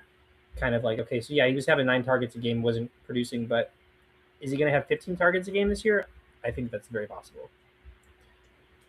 Yeah, that's fair. And if he does have 15 targets a game, watch out, because that's a ton. That'd be awesome. TE6, double Doinkers TE6. Consensus ranked TE5 is Harold Fannin Jr. of the Cleveland Browns. One of the scariest players to put on anything because he plays for the Cleveland Browns. However, Harold Fannin has been a dude who's produced. He just keeps producing. Much like I said with Jaxson Dart, it almost doesn't matter sometimes with certain players. If they produce this much, you just have to buy into it and believe it. The QB situation in Cleveland obviously and clearly isn't getting any better. They're talking about potentially starting Deshaun Watson this year. But the protection he had last year shouldn't be overlooked. And Njoku's out of the picture. He didn't have like a huge impact on him last year, but he is gone. So Fannin has a clearer path to all the volume. Their new wide receivers are rookies. And Jerry Jeudy, I mean, if you think that Jerry Jeudy is going to be significantly worse, if you think that everyone who was on the team last year is going to just disappear, where does that go? It can't all go to Concepcion. Yeah. Or the thing of Fannin for me, I think there's a fall off for me after tight end 6, who we'll get to in a second here. My tight end 6. With Fannin, so if you were to think like what if Deshaun Watson starts the whole year, what do we think his stat line like realistically will be, like touchdown to interception ratio? Like 21-19, something like that. That's kind of where I was going to. Like if he throws 21 touchdowns between Fannin, Denzel Boston, Casey Concepcion, Dylan Sampson, and or Quinshon Judkins, Cedric Tillman, Jerry Jeudy, like I don't want to like bank on touchdowns, but like there's a world where where like Fannin gets maybe 4 passing touchdowns. That is a realistic possibility, and that for me, with how I can see this ball being spread around, I think Fannin is the most talented pass catcher on this team. I think I can't. I mean, we don't know how the rookies are going to look, but I think at least compared to last year, I like him more than Jerry Jeudy, not just from a fantasy perspective, but from a talent perspective and an involvement perspective. I just think that Fannin, like, maybe it just comes down to this Browns offense, and I'm not extremely higher on, like, say, the Colts offense, but with Fannin on the Browns, I just think that the volume won't be there in the same way of someone like Tyler Warren, and Fannin was very special last year, and he looked amazing, and that was with Shadur Sanders, who also could start this year. But I don't see a path to upside of Fannin. Here's my one. I don't know that I believe this, but I'm going to make the argument because I think it's there. Mm-hmm. So their new head coach is Todd Monken, and he was the former offensive coordinator of the Ravens, of course. And so Todd Monken comes in, and if you may remember, for all of these years that they've been using Lamar Jackson, their number one wide receiver, truly, in all but name, has been Mark Andrews. So he knows how to scheme a tight end in the end zone at the very least. And I don't know, how much do you think Mark Andrews is that significantly better than Harold Fannin that Todd Monken wouldn't come in and be like, let's take some of those packages and let's use it on this guy? I mean, at the very least, Mark Andrews in his age 10 season or whatever it was last year compared to year 2 Fannin, I think at least there's that potential with Fannin that we saw that he could break out into a Mark Andrews type tight end. So I think that's a fair point. I do like that Monken coming in boosts maybe in my opinion the overall upside for the run game, but also for the tight end position. And like I said, like Fannin, I think he has a path to maybe not being a superstar fantasy tight end, but like I do think he's the most talented pass catcher on this team. So if this team has any sort of offensive run that is better than anemic, Fannin I think is at the top of my list for like benefiting the most from that. I just again they are rookies, but they didn't have any receiving core last year. They have 2 top 40 picks coming in, and it's a new. It's just, there's a lot of changes, and I want to believe that Munkin will focus on Fannin, but there's a lot of new faces here that it's hard to like bank on that happening again. Yeah, I mean, I don't disagree, and the quarterbacks are both bad enough that I don't really want to bank on any of them. If we're being 100% honest, Fannin's the only person I put in any of these top lists. Here's my thoughts, and this is just pure guesswork based on what we've seen from Deshaun Watson and Shedeur Sanders at this point. If Shedeur Sanders is the quarterback, Harold Fannin stays here for me. If Deshaun Watson is the quarterback, I worry much more about his want to push the ball downfield to the speedier receivers. Yeah. And I think that I could have him slide around a pick or two, just simply because Deshaun Watson loves that deep down the field ball. He he was throwing it to Amari Cooper, but before that it was Will Fuller. He has the people that are down the field that he's tossing the ball to. He's never really relied on that middle of the field. And you can say you're a changed man, Deshaun, but some things I don't know that you can change from. Yeah. I think if Sanders we knew was the full-time starter the whole year, and he at the very least didn't regress from last year, I think Fannin would be a top 5 tight end for me. Even with the competition coming in, just because Sanders and Fannin had a connection, and I think that given that if Sanders doesn't regress, leaning towards him actually improving, there's a path there for Fannin. I hate this team. Yeah, that's the whole thing. Realistically, he's a super risky pick regardless because he's on the Browns, right? I have him at 5 because I think that if my tea leaves are right, losing pieces of that offensive line like they did means they're going to have to pass it quicker, and that's tight end material. But it's all guesses with a bunch of really terrible players. I don't love rolling the dice on that, to be clear. Like, Harold Fannin is a guy who I think deserves to be up here, but it's a risky pick. Don't delude yourself if you make it. Like, it is a risky pick. Anyone on the Browns is saying you might just be throwing this pick in the trash. Yeah, pretty much. I mean, I think ADP wise, he might be my favorite in terms of risk to reward ratio, but even that's not saying much.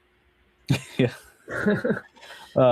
Oh man, the Browns will eventually have a good season again and then follow it with 20. It's sad because I'm saying that and I realize I'm also talking about the Raiders. Okay, so our tight end number 7 double Doinkers consensus that is Sam LaPorta of the Detroit Lions. Will, you've talked up Sam LaPorta a lot, so I would love for you to start off this conversation. Yeah, I think with LaPorta it's simple. I think we just forget how great he was his rookie year. And in year 2, he fell down, I would say back to earth, though, in the sense that he was, tight end 1 finish as a rookie is awesome. And he wasn't terrible year 2. It's just that there was more competition came in. That was the year we saw Qbs really break out into the superstar focal point of the offense. And again, he wasn't a bad tight end. He just didn't repeat what he did the year prior, and he was very disappointing because of that. And then last year, I forget what his name was, but the guy calling plays before Dan Campbell took over was not just a nightmare for the Lions offense, but it was especially for Jameson Williams and Sam LaPorta. And before we got the opportunity to see Dan Campbell come back in and take reins of the offense, LaPorta was out for the year of injury. So we saw that Jameson Williams' significant bounce back after Dan Campbell took over calling plays. I picked him up off waivers in my league, and I'm really glad I did because he was great. I think we would have seen the same exact thing from LaPorta. I think him and Williams maybe would have leveled out their upside overall, and Williams was so great because LaPorta wasn't there. But for me, I have faith in this offense. I think that Drew Petzing coming over from Arizona is a choice as OC, but if Petzing can do anything close to what he did with Trey McBride, that means LaPorta has all the ceiling in the world for me. Even in this crowded field, McBride didn't have it in Arizona. I mean, LaPorta, if it came down to it, and not at all banking on injuries, but if St. Brown or Williams missed time, LaPorta can be that wide receiver 1 on this team because we've seen it before, and that's kind of just enough for me to get excited for him as a pick. I like your points, and I also like that David Montgomery's gone, and David Montgomery scored a lot of touchdowns. Sam Yeah. LaPorta also had a lot of touchdowns as a rookie season. He is good in the end zone, and they're going to need someone who's good in the end zone if they hope to keep up the volume of scoring. Yeah. Like, let him be the post-hype sleeper that you have. He won't go super late, but also I can see a lot of people avoiding Sam LaPorta, just remembering what happened last year. And unless you think Isaac Tesla is really, really, really that dude, then they're going to need another pass catcher. They are. I'm looking at the consensus rankings here, and that the recency bias is really baked into the next guy we're going to talk about because he's going a pick earlier in consensus. And again, like we're doing this. So what is this like? Sam LaPorta is 7, if his next guy's 8. There's really not much difference there, obviously, but I think there is a drop off for me personally between tight end 6, who is LaPorta for me, and the next guys. I think the top 6 are pretty set for me, and the recency bias because we'll just talk about this guy, number 8. Yeah, okay, we can move on. So number 8 is Kyle Pitts Sr. of the Atlanta Falcons. Go off. Kyle Pitts. All right, so yeah, he's our number 8 pick. He's consensus 7. He's Nick's 14, which I see the vision there. I really do. One thing I'll say that we can both agree on is that Kyle Pitts' his value has been inflated purely off one game. That was that 48-point game or whatever it was against the Buccaneers where he scored like 35% of his entire fantasy output from the year in one game. That's insane. That he was not good last year per se relative to where he finished. I think he was like tied in 5. It was because of that one game that shot him up the rankings. Pitts for me though, I do like their additions in the draft and Zacchaeus signing. I mean, I guess I don't. It's a 1-to-1. Zacchaeus to Darnell Mooney. Okay, same guy. Bringing in Zachariah Branch. I like him. He's a rookie. With Pitts, though, I think that the volume will be there. And I don't think he's going to reach the heights that he did last year per se. But I do really like the hire of Kevin Stefanski and how it relates to Kyle Pitts. I think Pitts can absolutely operate as that wide receiver too. And I think that Tua doesn't have a reputation for hyper-targeting his tight ends. And I think Tua and Drake London are going to be the ones to have that chemistry as the focal point of the passing offense. But I still think that Tua will like a player like Pitts that's reliable. And I don't know. I think that Stefanski might be the best OC for Pitts' skill set that he's ever had. And that at least gives me some optimism that he'll finish as a respectable tight end 1 that's still going to be overdrafted. Okay. And I hear that. He's my tight end 14, and this is because I just don't actually believe in his game at this point anymore. His separation is terrible. And I know tight ends aren't necessarily known for their separation, but his separation has just been terrible in this point in his career. He had over 10 targets 3 times last year.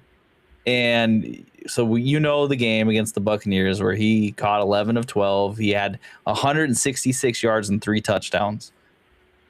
In his 2 other games with 10-plus targets, he had 6 for 90. That's not super bad, and that was against Seattle. Okay, good game. But then he had 7 for 62, which is just such a nasty, average depth of target. It's just gross. And no yak. There's really like not a lot of potential for him to break something long. He just doesn't seem to do it. And his touchdowns have consistently throughout his career been really muted. You take away that 3 touchdown game, and even if you keep it, he only had 5 touchdowns all year. That's pretty weak. Like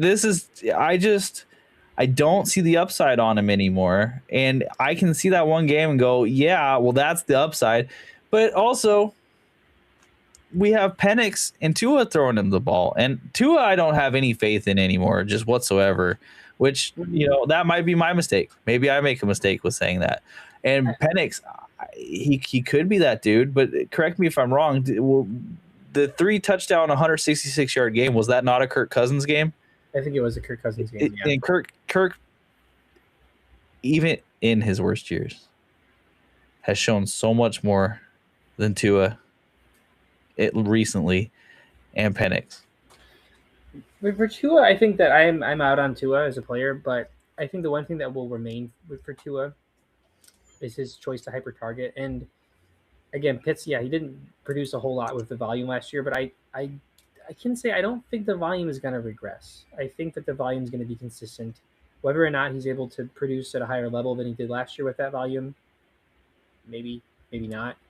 And I mean, obviously there was some competition that came in. I do like Zachariah Branch, just based more on his skill set as a potential as a player than inherently on this offense, perhaps. But I do think that Pitts will be getting that volume. I think that at least, the very least, like, it's hard to get excited. I can't keep defending Herbert. I just can't. I'm sorry. I think with Stefanski, I'm like, okay, so Stefanski gets this tight end that has all of the potential in the world, right? And he should go off. And I'm like, well, who does that remind me of? Oh, David Njoku. And David Njoku, he had a year, but like he also had a lot of years where he just didn't do that. Yeah. And Kyle Pitts also has a lot of years where he just didn't do that. It's like we just got a different version of Njoku. And I don't have any faith that Kyle Pitts can do it. So that's where we're at. Call it a difference of opinion. He's my tight end 8 because I have some faith Kyle Pitts can do that. And look, I'm not here to tell you that that's a bad pick. I'm here to tell you that's not the pick I would make. If I'm, at the end of this season, like, wow, okay, well, I was wrong about Kyle Pitts. It wouldn't shock me. But right now, Kyle Pitts has burned everyone too many times, and it is realistically that one game that every single person is remembering, because the rest of them, not that good. His games of over 10 plus targets, they're just not exceptional. He wasn't exceptional with those numbers. His touchdown numbers are super low. The upside, I don't love it. I do want to clarify, I'm not telling our listeners to draft Kyle Pitts simply because I think the rate between tight end 7 for me and tight end 13 is pretty close. And I would much rather have tight end 13 than Kyle Pitts, because you can get tight end 13 a few rounds later. Yeah. Kyle Pitts is going to be overdrafted. That's my thing. And I'm vehemently against overdrafting Kyle Pitts. Everyone's going to be mad about it. I swear it's going to happen again. I don't have any faith at all at this point. So that's where I stand. That's fair. Tight end 9 is maybe the most unexciting person in football, but here he is. Jake Ferguson of the Dallas Cowboys. He is consensus ranked tight end 11. Willie, you got him at 12. I got him at 10. My whole entire argument for Jake Ferguson is exactly that. He's boring, but he should be reliable. He's in that range where, like, you may want to swing for someone with higher upside, but if you just want someone who can score you some points without necessarily beating your opponent's team, he's not going to sell for you, I don't think. This is the guy. At the end of the season, it'll shake out that he did pretty good. He's exceptionally average in the sense that, like, when you look at your league and, like, tight ends, like, them averaging less points per average, like, Jake Ferguson is just the most average tight end I think you could take. And it's not even a knock against him. I just think that he's just going to be that solid, like, 9 points, 9 points, 9 points, 20 points, 2 points, 2 points, 9 points, 9 points. And that's okay for the tight end position. I think that you can pivot this tight end pick quite a bit and end up with Jake Ferguson.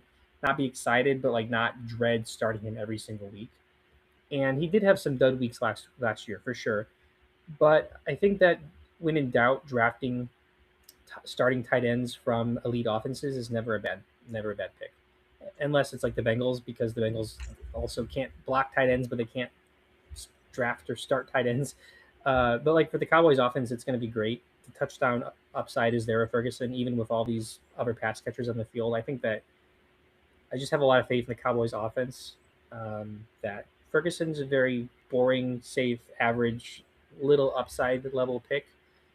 Of course, there's a world where, Lamb or Pickens miss time and they need to rely on somebody, and Ferguson has had great games in the past. So he's not his ceiling isn't capped. It's just not really there. But He's a tight end. That's what I can say about Jake Ferguson. I think he's like a safe guy to have, and then pair him up with, you know, the tight end flavor of the week, like whoever the Bengals are going against. If that tight end's available, go ahead and play them. But if they're not, then throw in Jake Ferguson, get something out of it. I was really high on him 2 years ago. And if his team didn't have George Pickens, I would actually be very high on Jake Ferguson because he could be their very well be their number 2. Having said that, he could be their number 3, and that's okay. We'll move on from that. So for our tight end 10, we've got kind of like a 1A, 1B situation going on here. So tight end 10 is Isaiah Likely of the New York Giants. And I think he's consensus ranked 14. I've got him at 9. You've got him much lower, maybe even unranked from what I saw.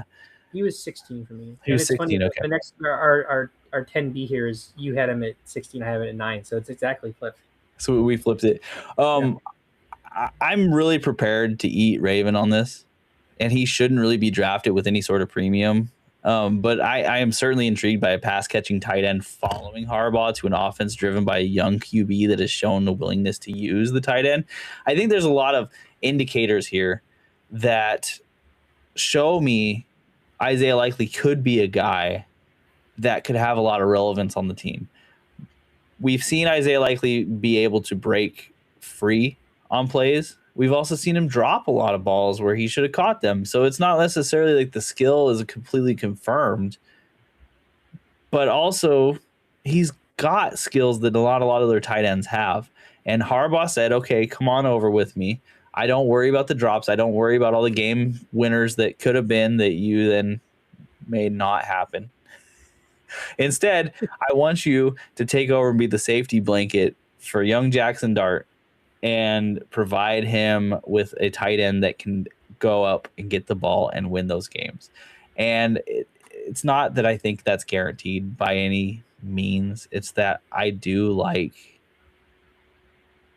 all the pieces that go into that. And if I'm making a bet around this area, he's one that I think for me, like just the feelings around it really work out. He's a part of the reason why I have Jaxson Dart at number 4 is I could see this working and him having a handful of touchdowns.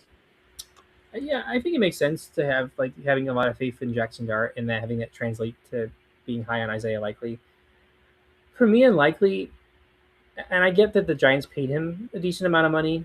It's just that when he had all the opportunity on the world in a Harbaugh offense with, no very limited superstar receivers around him, like the Giants, of course, had Malik Neighbors and nobody else. And then the Ravens had Zay Flowers, who's not as good as Neighbors, but they had a bunch of wide receiver 3s or, whatever. Likely had all the potential in the world to break out when Andrews was injured, and it just didn't happen. He did not become that tight end 1, and I get that they paid him and there's not a lot of options in New York right now, but I just think the bust potential, and I say bust potential kind of tongue in cheek because Likely's going tight end 14. Like that's totally worth a swing in my opinion. It's just I don't see. I guess I see the path to maybe some upside. I could see him being tight end 9, but there's nothing in his career he's done that suggests he can repeat that. He kind of feels like a Chigaquanquo breakout year on the Titans 2 years ago, where people are like, oh, Chigaquanquo, Will Levis, and again, not comparing Dart and Levis, but like everything was there on paper for him to potentially break out, and then it's just like, oh, he's just doing exactly what he's done throughout his entire career. So maybe that's not the best example, but I feel like Likely's going to a situation where he's been his entire career, and we just haven't seen it. So it's kind of like where's the upside for me? I don't know. Well, it's clear that Matt Nagy is going to make him the Travis Kelce of this offense, right? And that's sarcasm. That I don't think is clear at all. When I start looking at tight ends in this range, there's a few that I'm like, okay, well, who has the actual upside to matter? Because once you get to tight end 10, once you really get to tight end like 6 or 7, you got to be willing to dump them and move on. These players aren't consistent enough. And Isaiah Likely is one that I wouldn't mind grabbing and then seeing him pop off and either, riding it for a minute or trading him immediately. That's fair. I mean, I guess I can respect that because he's going so late in drafts. You can get him, one of your last picks, and if you have faith in this Giants offense and Jaxson Dart, and at least the paper potential of Likely, like you could do worse. I mean, I would rather have Isaiah Likely than someone like George Kittle, in my opinion, in the sense that like we know what we got with Kittle for sure, but the injury risk is too much for me. And at least with Likely, there is that breakout potential that doesn't have the same inherent risk as some other picks going ahead of him. There's not much risk with Likely. I will say that. That's one reason I do like him. There's not much risk because he's going so late and because there's not a lot of pass catchers. And if he does repeat what he did on the Ravens the past couple of years on the Giants, sure, you could do worse as your tight end. I think if he comes out and he's a ghost in game one, you can dump him too. I like in these one-off positions, I do kind of appreciate that about a player. Like if he comes out and he just doesn't exist for this team or he's a blocker, you can just like, see ya. I don't need you here. And that's okay. You don't have to have that attachment to him where, like with Kyle Pitts, you got to have that attachment. So if he comes out and he's a ghost, you're like, oh, well, that stinks. But it's just game one. We'll trot him out here again for That's game true. two. Yeah, because his Pitts is going so much higher. It's But neither here nor there. I understand not liking Isaiah Likely too. Man, with the tight end position after 7, I'm not here to tell you that they're going to be world beaters. That's what I've found out. I'm like, yeah, these guys all have chances. So let's talk about another guy who has a chance here. And Willie, this is your special, so I'm going to let you just go ahead and hit the ground running. This is our 10B. That is AJ Barner of the Seattle Seahawks. Let's talk. This is a Willie take for sure. And this one is one I might be wrong on, but I want to take the risk on being right on, in the sense that he's going around consensus, I think, tight end 23. So I'm much higher on him than most. And he's a player that I kind of was forgetting about when we recap the Seahawks offseason and stuff. And I was not high on him going into last year because the Seahawks drafted Elijah Arroyo in the second round. And I kind of saw Arroyo, having the potential to usurp Barner as clear tight end 1. That didn't happen. Could still happen. But I think with Barner, what I really like is 3 things here. 1, he had a quietly pretty good season last year. Maybe not in fantasy, but in real life. But he really did show up in the playoffs. I think he had a touchdown in the Super Bowl as well. But he was really good in January. He finished with I think it was like about around 550 yards and 6 touchdowns, which isn't extremely great for fantasy, but he was. I just closed the window here. He was either second on the team in yards or second on the team in touchdowns. And this is a team that does not have a lot of competition for pass catchers. Of course, JSN is there, and potentially Elijah Arroyo could break out as well. He's there. Cooper Kupp is kind of there. Sure. I do like Torrey Horton. I'm sure there's Rashid Shaheed. I do like. I do think Shaheed's upside is limited with the special teams usage for him. All that to say, though, AJ Barner has the potential, if he can build upon what we saw in January. If we extrapolate the January AJ Barner into a full season, that's something to really like. Now, they did lose Clint Kubiak. However, they bring in a tight ends coach for the 49ers who has worked with George Kittle. He's made Jake Tonjes into a respectable tight end. And again, it's camp news, but I'm hearing a lot of good things out of camp about Barner and specifically about this new Seahawks OC, who, again, they're entrusting with their offense, their Super Bowl winning offense, and he's only been a tight ends coach. I just feel like the puzzle pieces are there, the perfect storm for AJ Barner to have that breakout, like 900-yard, 7-8 touchdown season, which at tight end 23, there's just not a lot of upside down the board, and I think Barner absolutely could capsulate on that. And compared to other tight ends going around the range of, our consensus 10, 11, 12, 13, Barner just does not have a lot of competition for targets. You could say the same about Likely, sure. But I just really like the Seahawks offense and how he could fit into this. And unlike someone like Likely, we really did see it from Barner down the stretch last year when it mattered. So I think Barner is a big sleeper for me. And if the tight ends coach being hired as your OC doesn't speak volumes, I think that's something to get excited about. Yeah, and that tight ends coach being Brian Fleury, to be precise.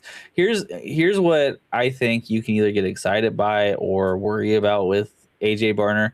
So AJ Barner had 2 really big games, in the regular season last year. One of them came in week. You know what? Math's not going to work. It was loss against Tampa Bay. They lost 38-35. He had 7 targets, 7 receptions, 2 touchdowns, and 53 yards. Tampa Bay also being the same team that gave up Kyle Pitts his big game. So there might be like a little bit of the offensive coordinator planning against weaknesses. But he can, he can work against those weaknesses. So there's something good about that at the same point. Then his second game was a 11 target, 10 reception, 70-yard game against the Rams, which isn't really what I would expect. There may be some gamemanship there of, going against the grain and doing the thing that no one would expect. But he had these 2 large games, and then other than that, if you didn't get a touchdown, you really got almost nothing from him. And that's not to say that that's unusual, especially for tight ends. If he levels up and he gets more yards in general or more targets in general, he could be the dude. There's really nothing but upside there. Yeah, I think that is kind of what you're banking on with this late of a pick of, looking at other players around him. Not a lot of great offenses, not a lot of upside potential. It's, a lot of kind of like spitballing on who's going to break out. I do want to pull up really quick here. In the postseason,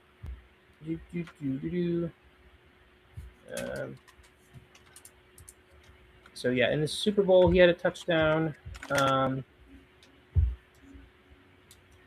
Where can I find it here? Okay, so he did miss a game in the regular or in the postseason. So perhaps his big. I was wrong. It wasn't January. It was a Super Bowl where he showed out. He had 4 receptions, 4 targets, 4 receptions, 54 yards and a touchdown, which is pretty solid. But again, during that postseason run, they were relying pretty heavily on JSN as the focal point, and of course Kenneth Walker. So he wasn't a huge breakout in January, like I said. It was a Super Bowl, but he was getting better as the year went on, especially in December. And again, he is a younger player. He's not like fully at his potential yet, I don't think. I think that with Barner, I just see him being a big part of this offense this year. And again, he probably will only likely have that Jake Ferguson level stat line, but he's going so much later than someone like Kyle Pitts that has that banked in risk with his ADP. And I think that Barner has as much upside as a Kyle Pitts and guys going far earlier. I mean, he has the big games just like Kyle Pitts did. I don't hate this at all. And it was against the same team, on it, really. So like you can see him being used in the same way. I think AJ Barner is a person that if you draft a risky tight end, having him on the end of your bench and being willing to ditch him is okay. Yeah. And because you don't want him to have a big blow up week and then have to pick him up. Yeah, because he's going to be expensive if he has a big week 1, week 2 blow up game. And I think that at the very likely, we saw this with Isaiah Likely 2 years ago and it wasn't true. But I do think if we see the first couple weeks and AJ Barner is getting the targets and is involved and has blow up games, I think that is sustainable. I think that we can look at week 1, week 2, and it's not like a likely situation because I think Barner, if he shows up and produces right away, I think that's what we can expect from him in the season. Because I think that bringing in this tight ends coach really could suggest that he's going to become like quite possibly their wide receiver 2, wide receiver 3 in terms of target share. So I would, and again, he's not being drafted right now. He's a waiver pickup as is. So you can take him with your last pick or just really monitor his week 1 and see where to go from there. And that's our top 10 tight ends with a bonus in AJ Barner there. So there's a few we didn't mention that I'll just breeze through real quick. George Kittle, I think a lot can be attributed to the Achilles injury, and especially late in the postseason Achilles injury and trying to be the fastest player coming back. I would just get out of here. That's not. I hate that. I can't rank that as high as people do. I know he's a phenomenal player. Don't get me wrong. I'm not trying to hate on George Kittle. What I am saying is that the combination of George Kittle, who's frequently injured anyways, coming off of a major injury quicker than anyone else, it's just gross. Don't do that. Yeah. Like what world? Travis Kelce at 9. We have him at 12, 14, 12 overall. Look, I'm trying not to let my hatred run wild here for these Chiefs players, but I will say, like, if you can take Travis Kelce's basic typically understood to be final season two ways. You can either say he's going to show out or that he's going to be old man Kelsey and let the other players play. And I don't, in my opinion, think he's got that full ability to show out in the way that you would want Travis Kelsey to show out if he was showing up. Yeah. Yeah, I think it'll be a mid off from him. I think with Kelsey, I think what he's returning not to show out and show up. He's returning to get another ring, and I think he can get another ring by showing up and getting 600 yards and 5 touchdowns, which is fine. But he doesn't need to do more than that in order to be a part of the Chiefs' offense. Mm-hmm. I agree. And then we did have a question in the chat. Do you like Goddard for week 1 DFS, which is far ways away? So I'm going to say everything here is taken with a grain of salt. He's going against the Commanders.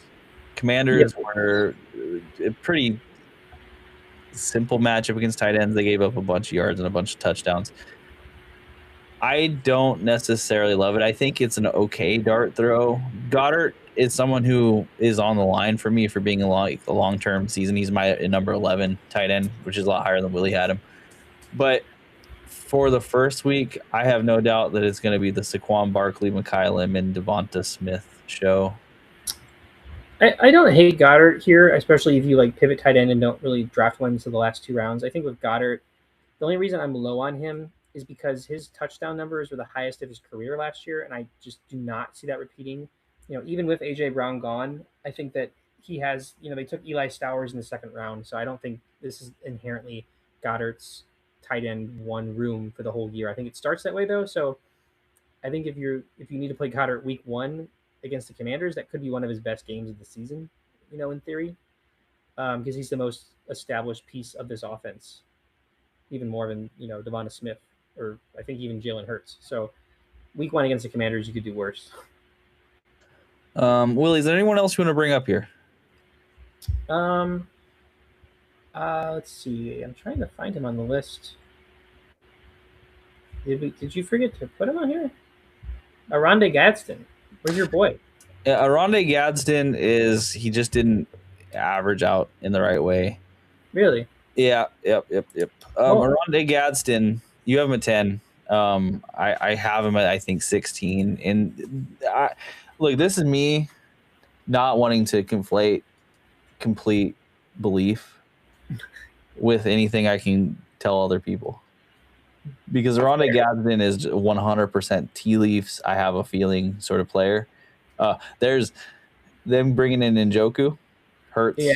That idea a lot, and I just, here's the thing with Gadsden, okay? I think Gadsden's got all the potential in the world. You don't see tight ends blow up like that and then just drop off the face of the earth. I mean, we're putting more faith in Kyle Pitts, who did something similar with less consistency. Gadsden had weeks where he was the person who Justin Herbert had to rely on, and when he was the guy, it worked out exceptionally well. I mean, we were watching Antonio Gates on the Chargers again all of a sudden. You bring in Njoku, and it doesn't matter that much to me. And I think Mike McDaniels will use the tight end. So I like Gadsden very much personally. I can't, in my right mind, project and tell people that this is what will happen with him. However, you better bet he is one of my late round flyers almost in every draft I'm getting. I'll take some Gadsden. I think that skill he flashed is crazy, and the Chargers are the right place for a tight end to come out of nowhere and flash those skills and become a player. I think so too. I think the Njoku signing is the biggest knock for me as well. I think that you want players on great offenses, and I would probably put him and Jake Ferguson around the same level. I think that Gadsden has more upside than someone like Jake Ferguson, and the target competition in Los Angeles really isn't as big as you might think. I don't really have a lot of faith in Trey Harris. I just didn't really see it last year. And besides QJ and Ladd, I think the path for Gadsden to be the wide receiver 3 of sorts is very clear there. And we just saw so many flashes from him as a rookie where there was not an offensive line to write home about. There was still Keenan Allen there. There was still, QJ having his breakout. And I think that the situation at the very least is right for Gadsden to build upon what we saw in his best games last year. Because the competition, besides Njoku, the competition isn't as high as you might think. his ability to take over games is something that shouldn't be ignored, in my opinion, because not every tight end has that ability. You know, and maybe you could say the same thing about AJ Barner with that 11 catch game, but Gadsden did it a couple different times. It wasn't just once. There was a midseason surgence. That's probably not the right word. A midseason emergence of Gadsden, all of a sudden looking like he could be a number one target in this offense, and it ebbed and flowed. He never completely disappeared, but he didn't really continue that path because who could continue that path? Pretty much no one, especially for a rookie year. But for a rookie tight end, I thought he looked phenomenal. I'm not really overly worried about Njoku. I think with Njoku, for me, I'm like, if he was going to ascend to this top tier tight end talent at any point, we would have seen it for more than just half a season in Cleveland. Yeah, and I mean, he was clearly like the 1B to Fannon's pretty dominant 1A in Cleveland last year. So, you know, he was with a rookie tight end last year, and he didn't hurt that rookie tight end's value. So I think a year two player in a much better offense like Gadsden doesn't really like affect my opinion of Njoku. Yeah, so he is someone that we'll probably talk about in sleepers for sure, because I do like him a lot. I just have a hard time placing him up here this high, and I've said that about I've placed other players high because I think that there's a lot more safety within their realm of outcomes. With Gadsden, there is this like real true possible outcome where he is just a tight end too on this team, and I'm completely wrong. Maybe I've just like unconsciously leaked my tight end strategy, which is either I'm getting one of my top three guys or I'm taking two late round guys. And this is the thing about these one-off positions. Like I said, half of these players I don't even consider draftable because of where they're at. So I'm like, I would much rather take a shot on a wide receiver 2 that has the potential to jump up to a wide receiver 1 than, half of these players. Like Kyle Pitts is almost off the board for me. That's just because of where he goes. Mm-hmm. I'm talking mad hatred on Kyle Pitts. But I hope it's understandable. It's not really the player, because if he was going in the right spot, I wouldn't hate him. He's just not. And I would, rather have Rico Dowdle than Kyle Pitts. I bet they're going around the same place, and I know which one I would choose. Take not just the big one game flash from Pitts last year, but if he wasn't drafted 4th overall, the highest drafted tight end of all time, and he was a starting tight end on the Falcons with Tua throwing him, he would be going tight end 15. Easily. I'm sorry. That's 100. It's the draft pedigree. That's why he gets that. Why. Yeah, that's just math. That's just math. Okay, well, I hope you have enjoyed our top 10 QBs, top 10 tight ends episode. That is our positional top. Listen, we are weekly until the season, and then of course we'll still continue weekly. You'll know what you get at that point. We're going to be talking a lot more about sleepers, draft strategies, et cetera, et cetera, et cetera, et cetera. So all that fun stuff. Join in. You can listen to our past episodes. We've talked a lot about players at this point, so it's all out there, and it's all long like this. So if you're disgusting and you've got long drives, or if you've got a really boring job, throw us on, man. We're here. We'll talk to you about fantasy for a long time. So with that said, we hope to hear from you again. We hope you hear from us again, and doink out.